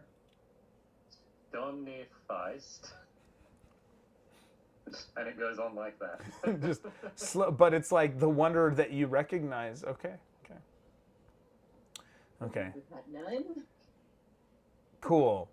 All right, so we'll say that, and if that's all the reading that Kroll would do, then we can say that he has had his exploration of words. World expanded. Yeah. God, is that why I want to destroy things all the time? So I'm worshipping. Yeah. It's magic. Have I been worshipping myself all this time? Kroll already worships himself. Okay, so what are we doing now? Are we resting for the night, and are we doing a day of long rest or a night of long rest? Yeah, How long do we need to rest to get Carrie back to not exhausted? probably 3 days. It's a full long rest gets rid of 1 level of exhaustion. So that's 2 long rests? Well, if you do 1 level of exhaustion, the movement goes away, and it's just ability checks that have disadvantage. I mean, that's not... One elsewhere. Yes, but like a disadvantage on ability checks means if we go into combat, What's That's only if we go into combat. Well, it's not attack rolls, actually. So it's just... It's not attack? No, Just ability? it's just ability checks. Okay. It's not attack rolls or spells, or it's just if he's the one, if Carrie's the one who's looking out, she'd have to do like disadvantage survival or perception, that kind of thing. Yeah. Okay. Yeah. Kroll advocates for only staying 1 night based on the naive assumption that like nothing bad will ever happen, because of course it won't. You've got a magic stick now. A magic stick now. Cool. All right, so what do you got? Oh no, I just want to double check. So did the medal, the thing we did, that went to Lauren, right? Yes. Okay. I got that. Yes.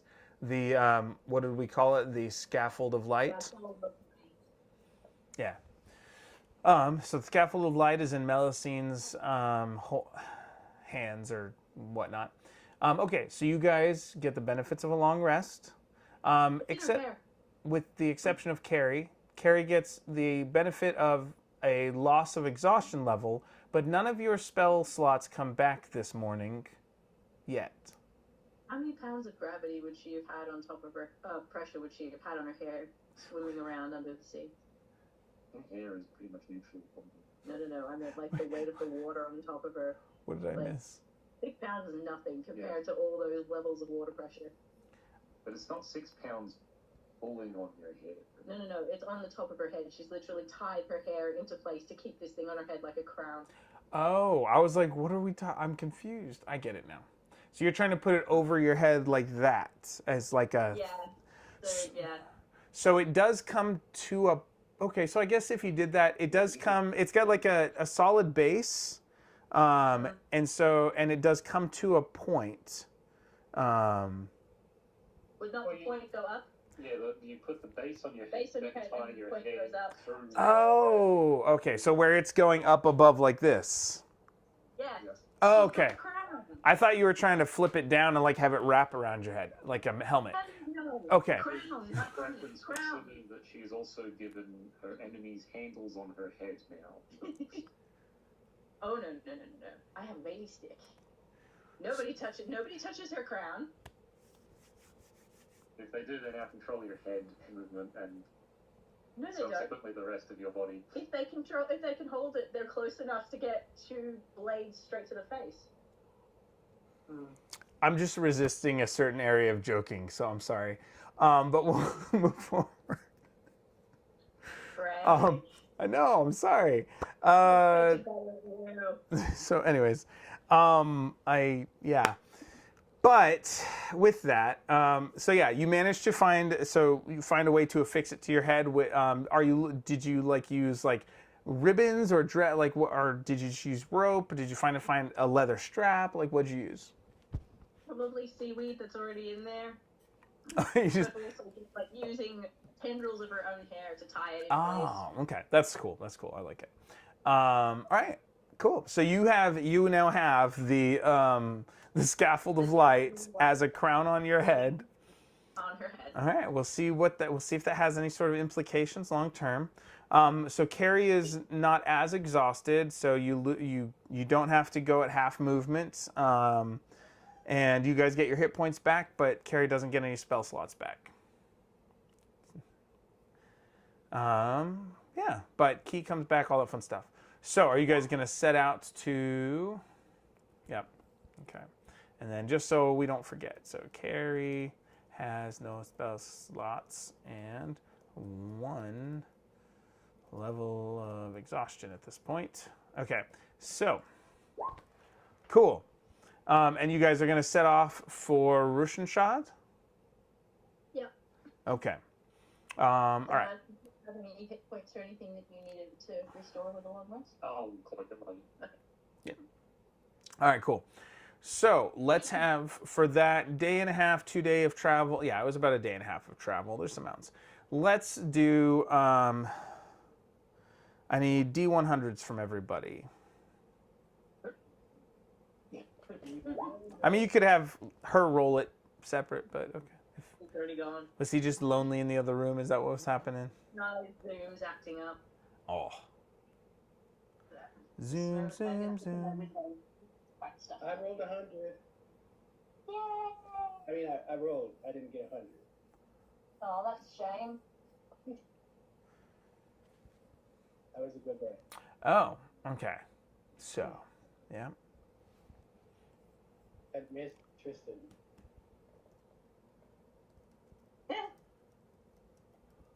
Tristan has been admitted. Okay, cool. Cool. Can you hear us? Yes. Awesome. So you're staying in there now? Yes. See, the problem was the window would not come back to me, and I was muted, so I couldn't say anything. Otherwise, it'd be fine. Oh, interesting. Huh. It's just a symptom of everything being garbage these days. Oh. Okay. So let's see. First things first. So with a 46, that's going to be okay. So you all start traveling, and coming out through one of the mountain passes on your first day of travel, there is you sense like a wind gathering, and it almost feels like it's like a, is it a tailwind or a headwind when it goes with you? Like gives you momentum. Tailwind if it's pushing you forward, headwind if it's pushing against you. So the tailwind is going to be giving you a boost. You feel, and it almost seems to give you an extra amount of energy. Each of you get basically the equivalent of a bardic inspiration or guidance. You get a d6 to use anytime in the next kind of 2 days of real life. It's what we'll call, so it's a what's called a nourishing wind in a detailed fantasy weather D100 roll thing that I have. So you get so you kind of feel this this boost happen, and so each of you gets a D4 to use. Then let's go.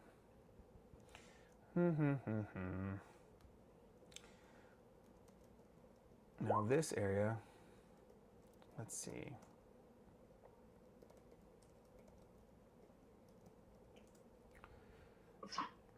Bless you. So with a 69.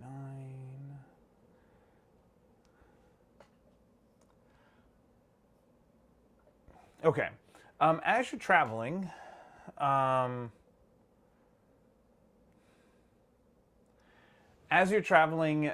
you all are heading down the mountain into what is a lot less forest on this side of the mountain. It's a little drier. It's more grasslandy, deserty. In fact, you do see kind of a sporadic, what almost looks like a really oversized tumbleweed from time to time. So it's these plants grow up, and it's the so tumbleweeds are dried versions of this plant actually. So you see a few dried versions, and then every now and then you'll see a green growing like 10 or 12 foot spindly plant. And actually, let me see. Wait, what did she say? She said the dog was whinging. She's taking him outside. Oh, okay.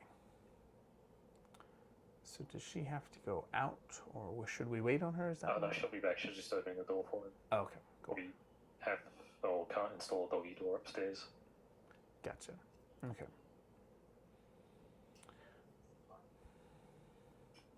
Let me do this while we're waiting. Okay, yeah. Sorry, Brittany was whinging. No worries. Okay, so, yes. So as you're traveling, you start to see that the flora and fauna are changing a little bit. And so instead of trees, instead of traditional trees like you've seen on the other side of the mountains, there are these large spindly green plants that kind of have not so much leaves as just a lot of pokey stuff. And every now and then you'll see like this strong wind will push extra hard against smaller ones, and they kind of act like tumbleweeds as they roll. And so with that, you guys make it through the first day of travel, and you know Rushenshad's not far because you're actually back on, you're getting close to one of the roads you've traveled on before, I think. And now this next bit, okay, for this next bit, what's everybody's passive perception? Is that just ordinary perception?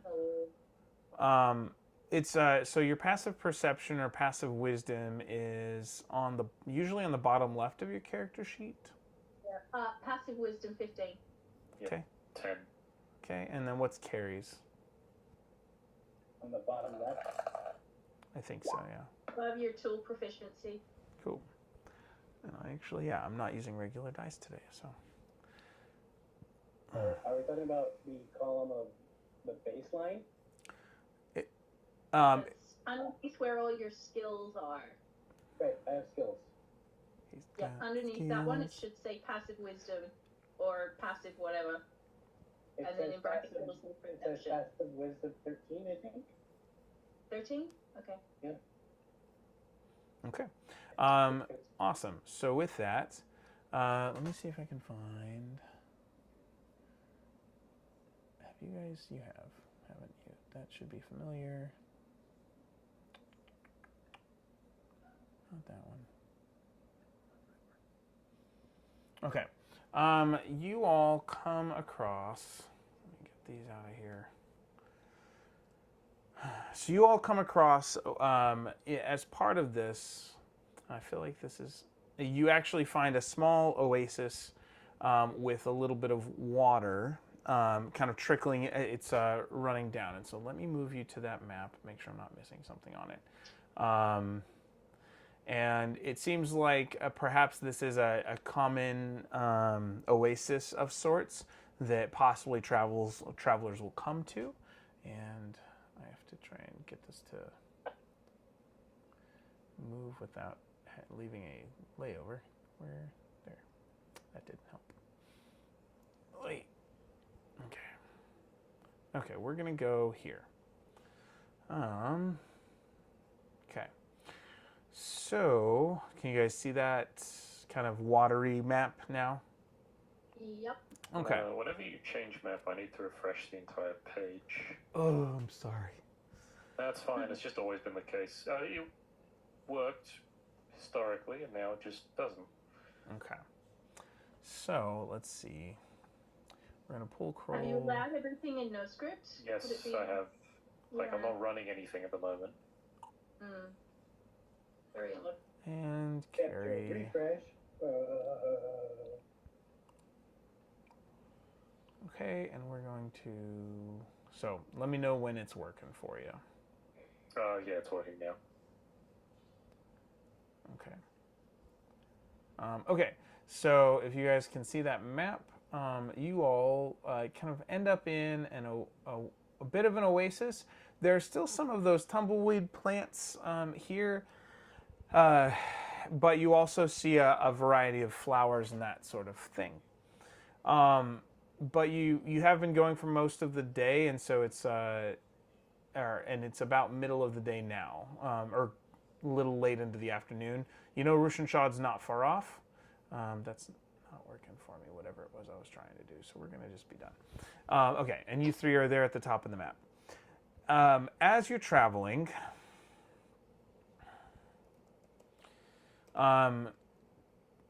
you're walking near this water, and unfortunately, two of those spindly things start to move. And we're going to use just this. Let's see if it actually works. I don't think it's going to.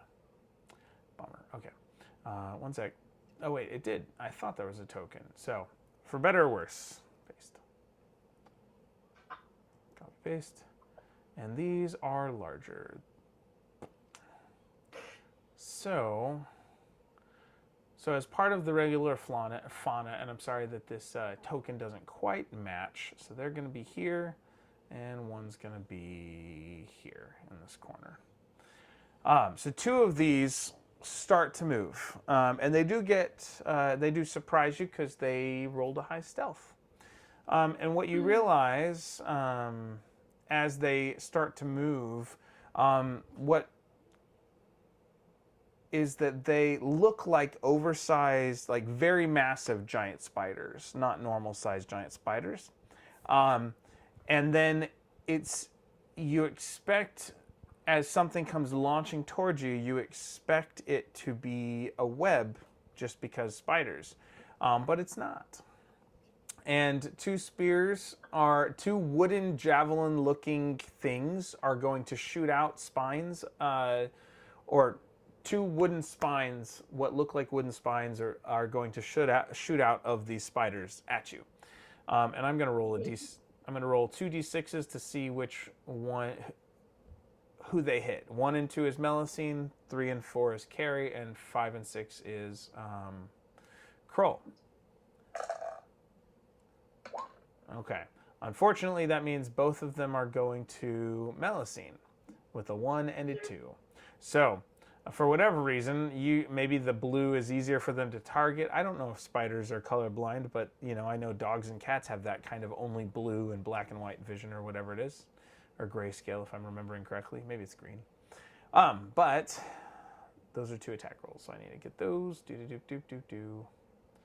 Do I have the opportunity to dodge? So these are surprise attacks. Let's see if You have that fancy return to sender ability. Deflect missiles, yes. Reaction, it's a reaction. And it's yes, if their damage is reduced to 0, I can catch it and use it in the same reaction, and it is considered proficient and used as a monk weapon. okay. They were like, surprise, motherfucker. So Sorry. it's okay. So first things first. So the attack is a 15 plus 5 and an 11 plus 5, so does a 20 and a 16 hit. Mm-hmm. Okay. So you have 2 of them coming at you. The 20 hits, the 16 doesn't. Oh, okay. Cool. Awesome. So a 3-foot organic spine lands on the ground, tinking near you. But the 20, and you said, let's see, we need to roll damage for. So where is that? Okay. This is going to be, these guys are, that one, they're a little tougher. All right, total damage is going to be 9.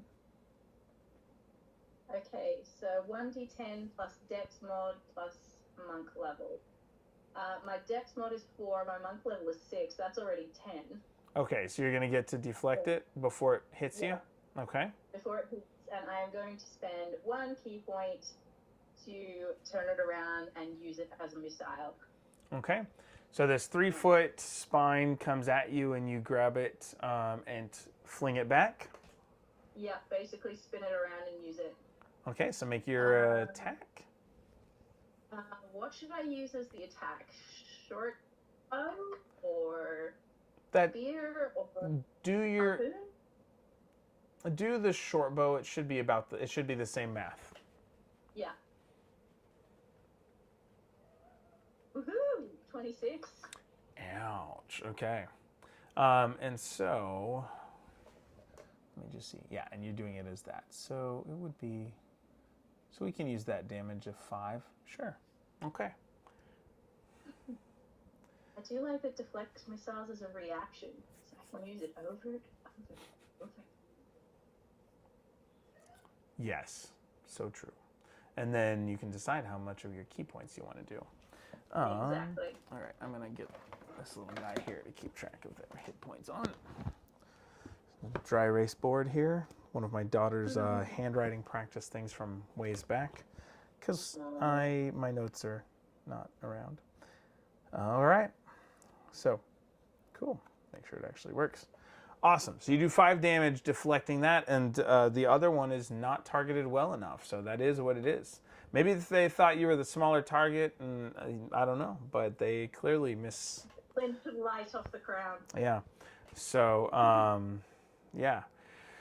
So with that, you have these large, these large in size. So they're like 10-foot spiders with their full legs coming out, and they have shot spindles, these 3-foot spines at you.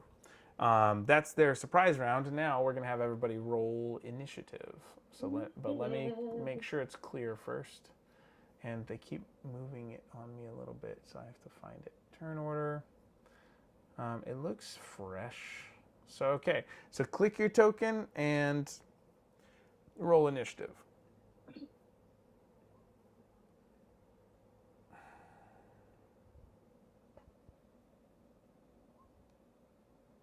Click my token, you said. Yes. On the map. On the map. Yeah, it's not a clickable thing. Oh, did I not? Let me make sure it's controllable by you. Hold on. Oh, that's my fault. Okay, hold on. Nameplate and controlled by Tristan. And I'm surprised it didn't have that, but Kroll, I thought I had it programmed in. Alright, should that work? Okay. There you go. Yes. Okay. I think I might need the same thing.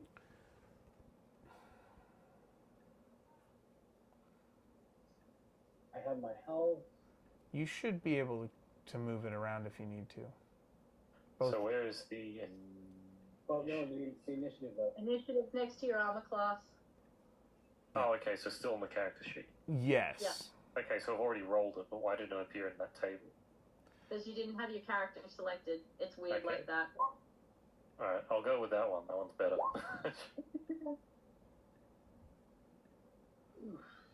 Okay, and then I need to roll a d20.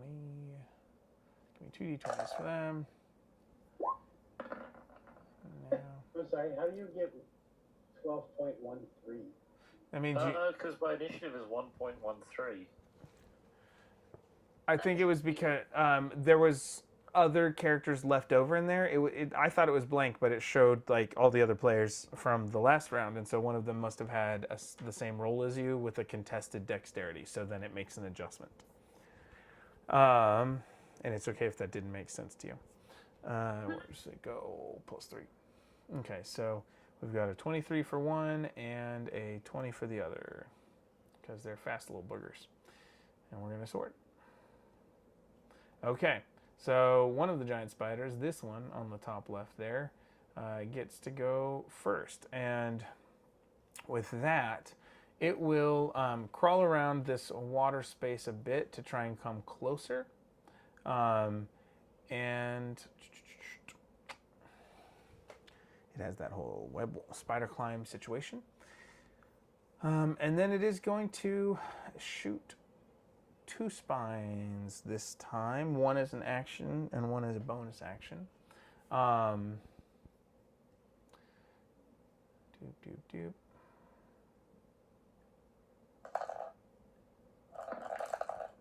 Ugh. Come on, man. Nope. All right, fine. Clearly that's not working. So 2 spines fling toward Kroll and Melusine over there and do not land actually. They land a little short and kind of skitter on the ground, leaving them useless. The creature will. That's all they can do at this point. So moving on to Melusine, and I'm going to use regular dice now. I am going to Use my newly acquired Bloomborough dice. Yeah. Oh, fancy. So that's 25 feet. Okay. I'm going to move here and attack with my fancy new murder stick. Okay. Is that gonna hit?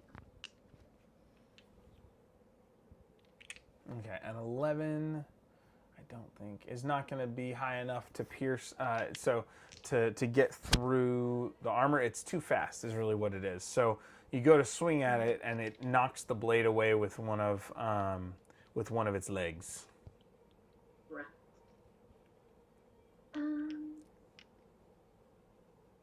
All right, I'll try it again. With my second attack. Mm-hmm.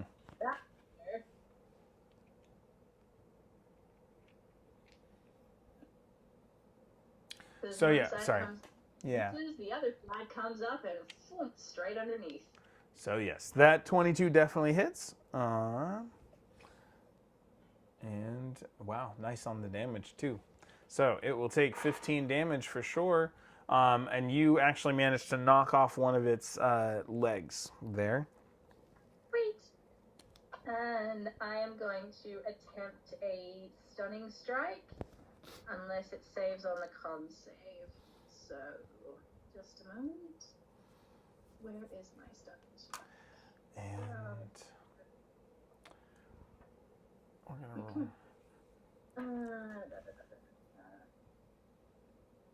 So what should I roll? So oh you no, said it's the it spider makes a that rolls save. the save, isn't it? Yeah, and then I need to roll a d4 for something too. So that 12, and it was the stunning strike is what kind? Con save? Yep. Okay, and what's your DC? I don't know. Which one is that? Yes. I can't remember where it is. On a monk, I can't remember what it is. So let me look in your character sheet.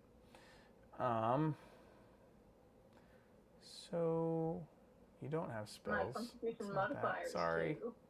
No, it's Oh, not. good. Clicking around. And this is for.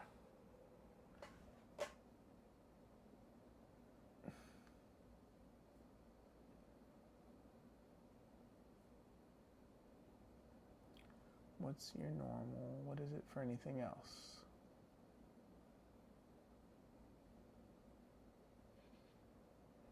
That's not.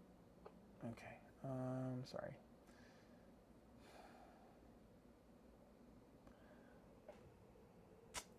I don't remember. Here, you have that back. Let me just check something real fast. Okay. Monks, DC for stunning strike. You say DC 8 plus proficiency bonus plus wisdom modifier. There you go. So what is that? Excuse me a moment. 8 plus proficiency bonus is 11 plus wisdom modifier is 15. Okay.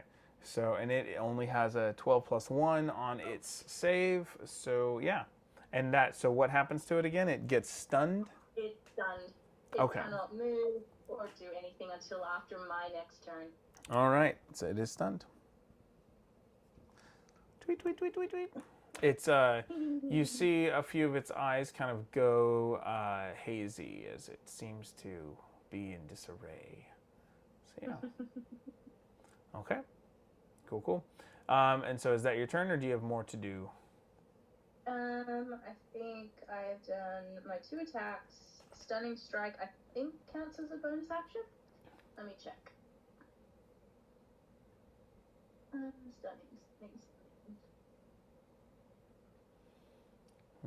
No, it's not. It's just a key point to stun on the attack if it hits. Cool, I've got a bonus action still. Let me see. What am I gonna do? Shove it off the cliff. I don't have enough strength to do that. Although I could probably try. Let me see.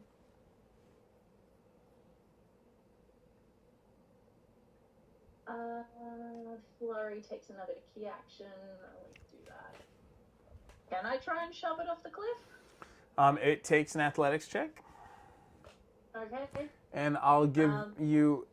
It's not gonna. I'll give you advantage on it since it's stunned. It's not gonna resist in the traditional sense. Yeah. So we'll say you have to. Hold on. Actually, let me just make sure I don't forget stunned condition something. Yeah. Incapacitated, can't move, can only speak. Yeah, the creature automatically fails strength and dexterity checks or saves. So yeah, no. So you can go to shove it. Let's just make sure you're strong enough to do the shoving. Well, hey, there you go. Yeah, so you managed to, like, it gets all, like, it seems... It certainly falls and splashes. And how long does it say stunned for again? Until the end of my next turn. Okay. Good to know. I will see. I'll look at it. Okay. So with that, but it definitely falls into the water. But is that the end of your turn then? The shove was the bonus action, so yes. Okay. Then we move on to the other giant spider. Its friend over there. I'm gonna do that just to see if that changes it. There, now it's underwater. Because I'm silly. All right, this one is going to 5, 10, 15, 20, 25, 30. It's going to run up to Carrie over here and try to do the biting. And so that is and actually, so it gets a bite attack, and it gets a kind of it's going to do that first. So we're going to start there. Oh, that is a nat 20. Sorry. And so with that, that's going to be, so first things first. That's going to be 2d8 damage for this critter. Okay. So you take 9 plus 3 damage, so a total of 12 damage to carry as it bites. And then I need, as that goes, as you feel it sink its teeth into you, or its fangs. Sorry, yeah. Into you, you feel a burning sensation, and I need you to make a Constitution saving throw. Poison. Yeah, the spiders do that. 4. Constitution saving throws. Mm-hmm. That is a 14, which for this creature is just barely enough. It's pretty potent stuff. Cool. And so yeah, okay. So you save against the poison, even with that critical hit, and it does get kind of a small leg swipe at you as well, as a bonus action. And so that's going to be a 19 plus to hit. And so that's going to hit for a d4 of damage plus 3. So that's 7 more damage. As it strikes you with its claw, it's almost like piercing. So think of like the Shelob stab, but not from the behind part, like with the yeah. Yeah. Really spindly. Should be 41, not 71. So true. All right. And I believe that's going to be its turn in this instance. Yeah. So then we go on to Carrie. It's your turn. Now, did I get prone or not? You did not get knocked down. Okay. You did get proned. That's bad. That was a little bad. It was a little bad. It was borderline. It was real borderline for me. Yeah. Bit not good. Yeah. That's what I get for going to see Daredevil and Wolverine. It's just bad influence. Hold on. Yes? Children. Hi. I just wanted to let you know that in the bathroom, like Is there... underneath the sink, there is a hole, and I just saw a cricket crawl into it. Cool. Hi. Thank you. There are crickets, apparently, in the bathroom. Or at least one. So, cool. All right. Insert fact here. All right, back to turn. Kroll, it's your turn. It's Carrie's turn. Oh, Carrie's turn. Sorry. Why Just do you keep- that's like the just first kidding. thing you think, man. Because the names are really close together, and one's a single syllable and one's a double syllable, and it just points to my intrinsic laziness. Now, Carrie's gonna have a spider. We don't need to worry about her. So, Carrie, Yeah. yeah. You have no spell slots currently. No spells. That's fine. We're just gonna have Didn't we long rest? Didn't she get her spell slots back? So you would have gotten your second long rest, and your points of exhaustion went away. So you no longer are exhausted at all, actually, because it's the second day of travel. But for some reason, the magic has not come back yet. Yeah.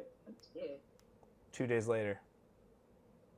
Yeah, so we're just gonna have to stab the old spider who Okay. is literally Most certainly got close enough to spells. bite, right? Yep. And you can use the moon blade. It does act as a longsword +1 right now. But I don't have it. He gave you the moon blade to go with. Not the... You can just retcon that. Did I not say that? No, you gave it to her. No, I gave I her... Scaffold, Oh, not the blade. She's got the thing you guys built. He gave you the blade, which you were using to kind of channel to carve and connect and stuff. I must have zoned out. I thought that was a six-sided blade head that had yet to have a handle or something. No, it was I'm sorry. So it was basically a overly long scimitar, kind of formed in a slight crescent, and it had a moonstone as on the pommel. And it had an onyx handle, right? You said it was black. So what's the deal with the scaffold then? You guys, that was part of the test. If Carrie could help build it, Carrie got the sword. Ah, okay. Oh, yeah. And then he sent it with you as part of Destiny. Ah. Yeah. You know? Yeah, the Destiny to get killed by I'm sorry I don't have better plot points in this moment than that, but that's really what he said. That seems just like pretty big. I'm putting it in my head. Yeah, but we haven't actually. Do we know I don't know any of the damage or anything that it does or whatnot. The sword? No. So I was telling you now. You basically get it has the stats of a longsword +1, and so let me see if I can show you an easy version of that, real quick. One sec. So I could just. I think. Stab. Yeah. Come on. But yeah, so you can attack like normal. It would be your D20 plus your strength or dexterity because it's a finesse weapon +1. Yeah. So, I guess for now.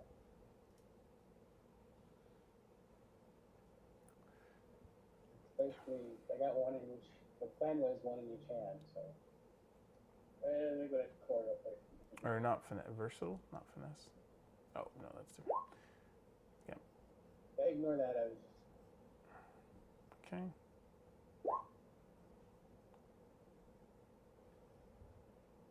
Yeah. Ignore that. I was just trying something. It's okay. I think the stats still work. So you can still take that attack. The damage is just going to. You need to roll a D10 and add. So D10 +1 plus your dexterity for damage. Okay, so D10. Mm-hmm. Plus what else? +1 plus your dexterity.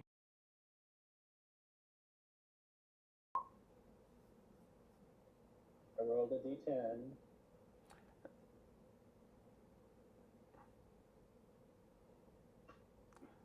And then what's your dexterity?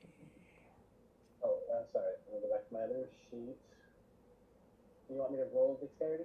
No. Just add your bonus to the 3, and then add one more. And the bonus is the big number, right?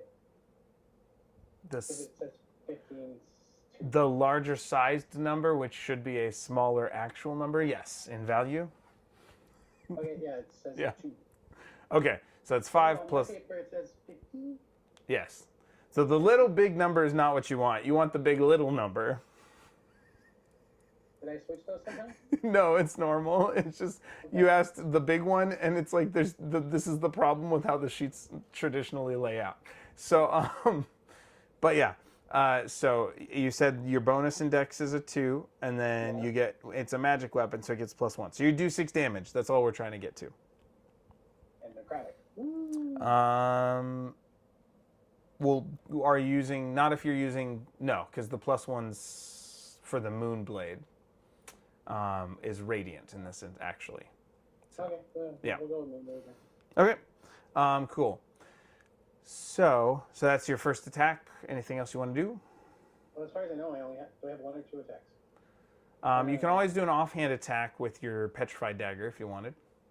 Sure, that's all I got right now. Sure. Petrified dagger, I should just be able to click on it, right? Yes, like you did before. Ugh. And then I will say, I don't think you've tried cantrips. All your spell slots are gone. We don't know if your cantrips work yet. Oh, okay. But that was my action. But yes, so that bonus action didn't work. Womp womp. So you go to slice the second time, and it kind of knocks your hand out of the way. Well, it's because a giant spider tried to bite my skull, man. What are you gonna do? You gonna be able to hit things? No, because you're too busy doing things with your upper part of your body that smell bad. Trying not to die. All right. So with that, we are at Kroll. But it smells like something dead. All right, Kroll, raising his hammer, runs towards the thing, and that is 20 feet of movement. Yes. And has a newfound confidence with his new knowledge. He understands all of the things. He recognizes that these spiders, being born of wood, are simply unprocessed furniture. And they should be vulnerable to the fire that his hammer spits out. So true. Let's see what happens. Ooh, good roll. So that is a 26 to hit. Yeah, that definitely hits. And yeah, so full. Damage. Yeah, nice.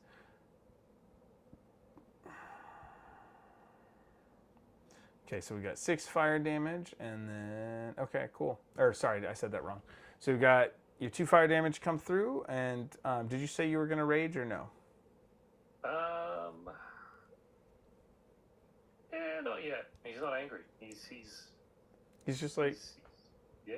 okay, taking out the trash. All right, so that is still 14 damage.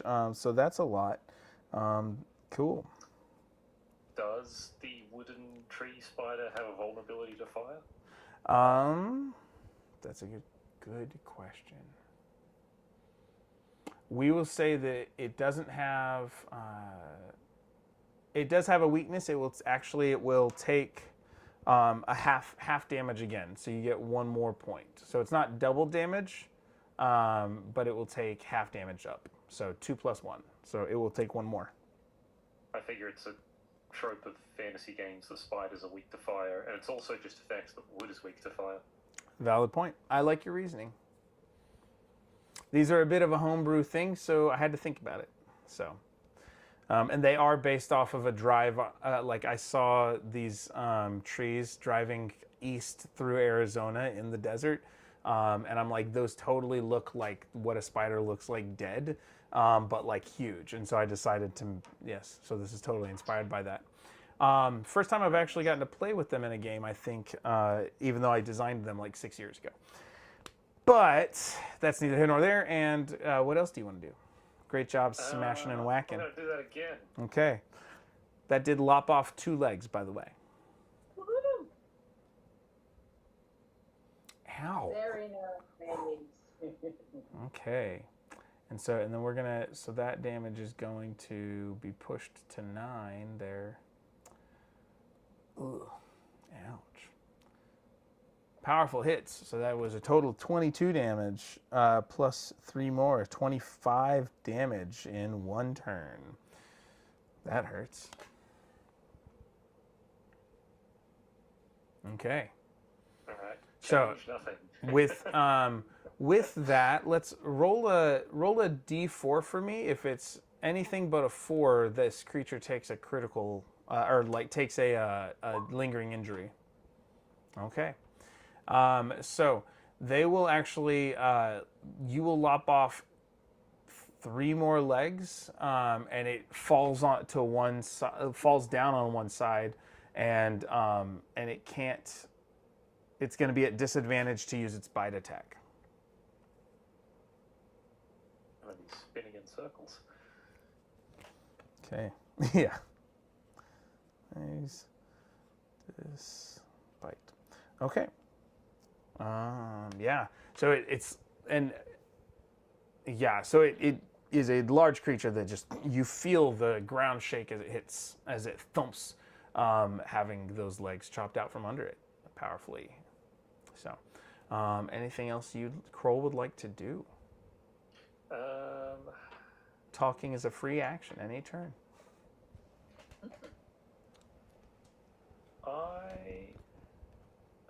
Disengaging, that's an action, isn't it? Unless you have something that makes it a bonus action, yes. Okay. So if I walked away from this, it could still try to bite me, and it would probably do so with advantage, or would it just be a normal attack? It'd be a Because it's normal disadvantage? attack with disadvantage because it's been crippled. Okay, then I'll just remain here. Okay. Cool. I don't think there's anything else available to me that's of note. Okay, yeah, the other guy's stunned in the other large creature is stunned, floating in the water, or sinking in the water. Nicely done. All right, so that does move us back to the top of the round, and we are going to, this Spider is no longer going to be stunned. We're going to bloop. I thought it was until the Done end. until the end of my turn. Oh, the end of your turn. Then, okay. So drowning rules. Drown.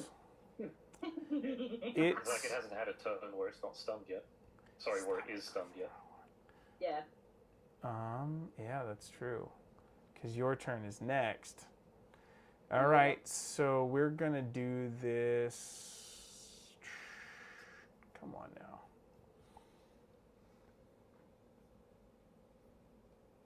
Okay, as long as you can hold your breath, but you have to be purposeful for holding your breath. Your underwater swimming speed is the same as your surface swimming speed.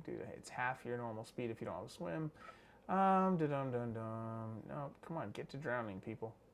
Drowning after 1+ your con bonus minutes of holding your breath, but you have to be able to hold your breath. So we'll just do a con save here for this creature to see if it is able to kind of intrinsically avoid swallowing water. And that's going to be a 12 plus. Where did it go? Oh, did I use the wrong window?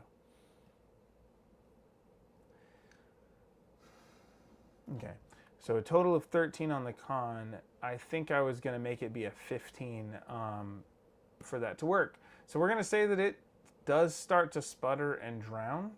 And so it is going to, when creatures drown, they automatically go to 0 hit points and start making death saving throws. Woo-hoo! So that's cool. So let's make a death saving throw.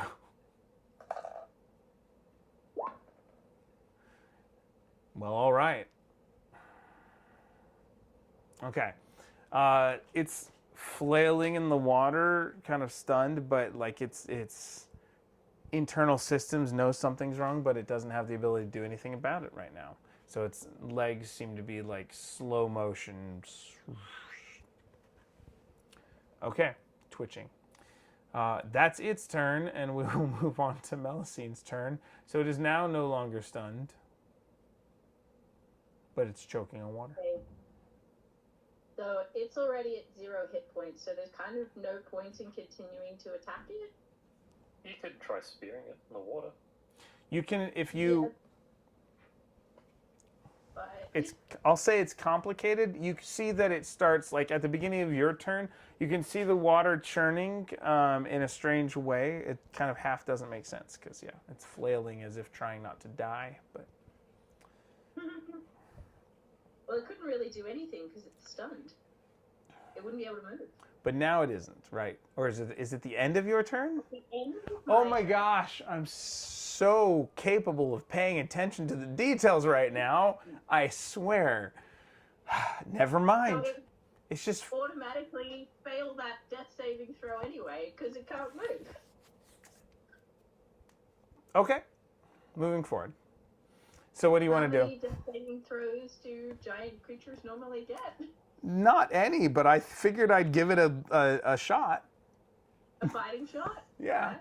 So usually in creatures, and these are a little tougher creatures wise, so I'll give them 2 since we've keep it interesting.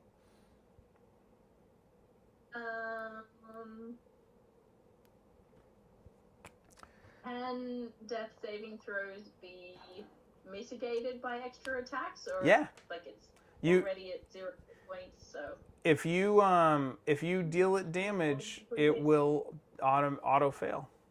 Throw a Yeah. rock at it. I was gonna say I am going to throw one of my I'm gonna do an arrow at it.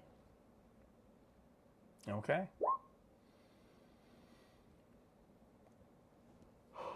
You would have no, you wouldn't. because that's a ranged weapon. So you wouldn't have advantage. And that is not high enough to pierce its natural armor. You not get high ground advantage? Nope. Okay. Not on a ranged attack in this instance. And it's through the water. Oh, yeah. All right. Meh. Yeah. It's considered prone plus the water, and when creatures are prone, they have disadvantage. So I'm like, you have high ground, and it can't flail. So I'm just letting it be a normal attack instead of traditional disadvantage on a ranged weapon. All right. 30 feet. All right. I'm going to wander over here and use my second attack to attack this other spider. I'm gonna wander at the speed of light. Yep. Yep. She's used to swimming. You can go places fast. That's how it goes. All right, what are you doing to this poor little crippled spider? That hurts. A war dancer spear. Okay, so with that, okay, so Carrie did the first blow, right, to take down 6. So each of you have gotten licks in on this thing. As Melusine, what does it look like as this 3 legs left spider kind of half cantilevered on the ground? How do you finish this thing off? Because it had 4 hit points. And it started out with 50, for the record. Each of you got 1 round, and that was enough. With that war dancer spear, I'm like thinking she gets it from underneath as it's cantilevering, pulls it up, and then on the second, it literally just falls down on the top of the spear. Gross and amazing. Okay, so Melusine finishes off this spider. Okay, let's see. All right, as you finish it off in this way, roll a percentile die. Is that the 100? Yeah, 0 to 60 is a thing. So let's see what you get. 45. So as you go to smash it down onto the ground, that is going to rupture its poison sac and cause it to spray back at you all. And I'm going to use for this mechanic, I'm going to use the poison spray spell as a model. Poison spray 5e. To help guide my mechanics. Stop taking down your monsters so quickly, Greg. I said we've got to stop taking down your monsters so quickly. And these aren't meant to be, like, these were slightly beefed up, but it was really more, for the flavoring. So, as long as you guys enjoyed it. Yep. And the tossing it into the water, definitely not something I had expected. So good job. With that. You can blame Baldur's Gate for that. So using the environment is very much a thing there. Hey, that was my idea. I didn't just shove it off the cliff. Yes, but I also thought, hey, could I do that whilst I was looking at the map? And then discounted it because Melusine has 0 strength. But then, hey, let's try it. Okay, so with that, I need all 3 of you, because you're within 5 feet of the body, make a Constitution saving throw. And you're looking for, it has to be a 14 or higher to get to pass. Can I use my inspiration to beef this up? You do have that D4, so yes. Yes. Or so... yeah. You have to make that decision before you roll the dice. You can, if it's the bonus I gave from Nourishing Wind, I just said you could add it, and I didn't specify. So. Okay. Yeah. I mean, I'm over it, so it's okay. Yeah. That was a good roll. The highest you could get is 6. So. Yeah. So, with that, these things do 2d8 poison damage, and then what is Carrie, that included you? Did you do a Constitution saving throw? The last round, not this round. This is new, so yeah. Okay, Constitution saving throw. Yeah. Cool, and you did have the D4 from the Nourishing Wind that propelled you guys forward and kind of pseudo-inspired you. So if you wanted to try and add that to get up there, you could. What do I need to stay alive? You need a 14 or higher. Oh, to To not get poisoned? To not take poison, yeah. Do I not take the poison damage?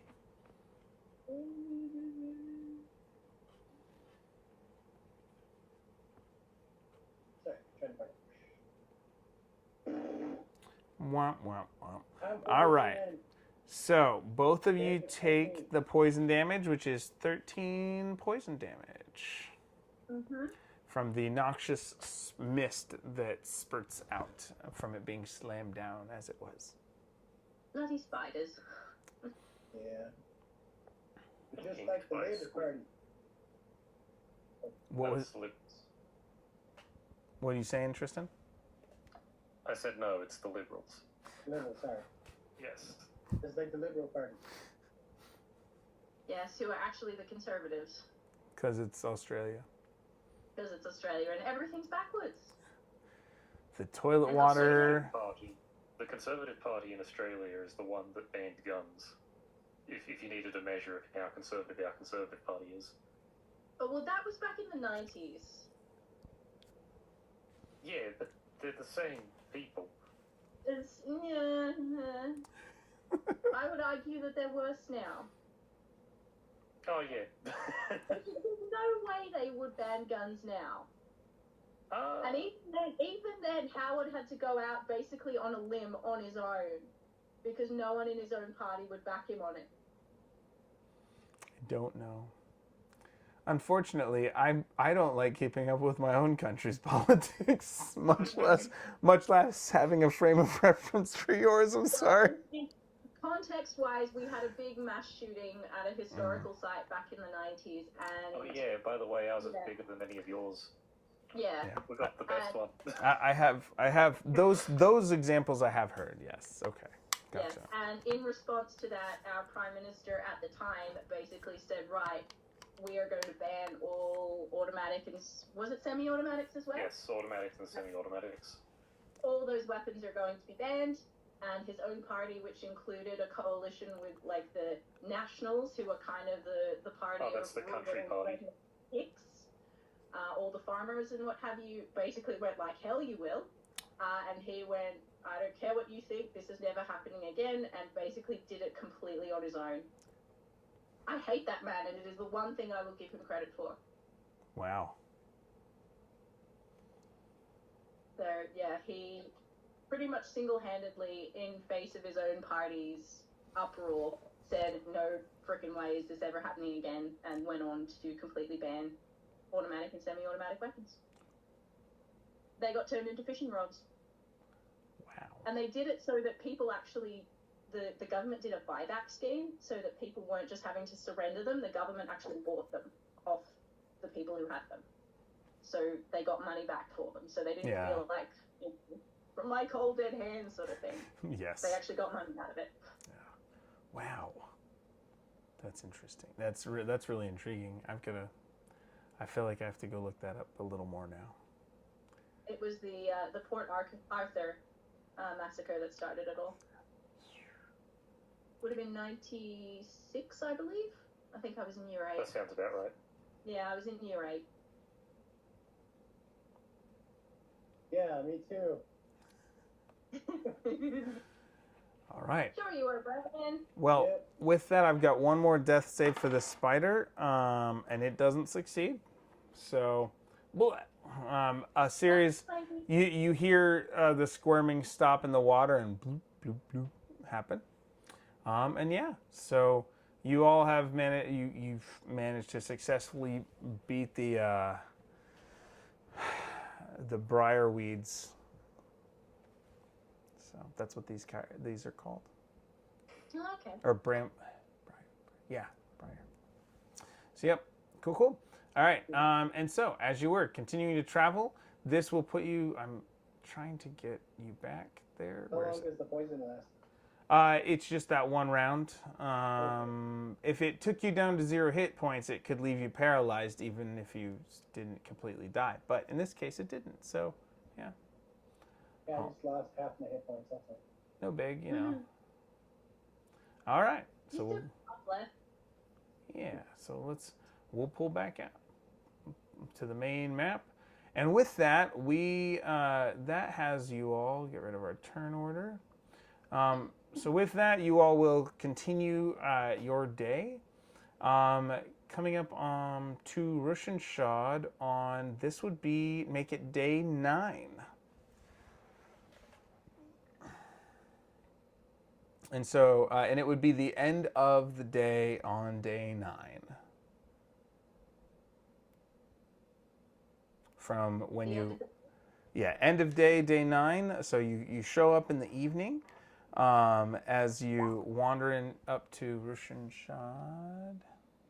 I probably spelled that wrong. I've called us the melee party because that's basically what we are. So I just said you were the mountain party in this in my recollection of it, but yeah, it works. Dun dun dun. All right, with that, it is 10 o'clock my time. Do you guys want to keep going for a little bit? Or do you want to call that good? We have much to do. Okay. Okay. Like in general today.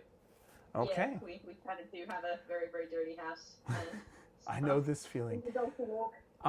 I will here. Let me just look at something real quick. Let me actually just stop that one.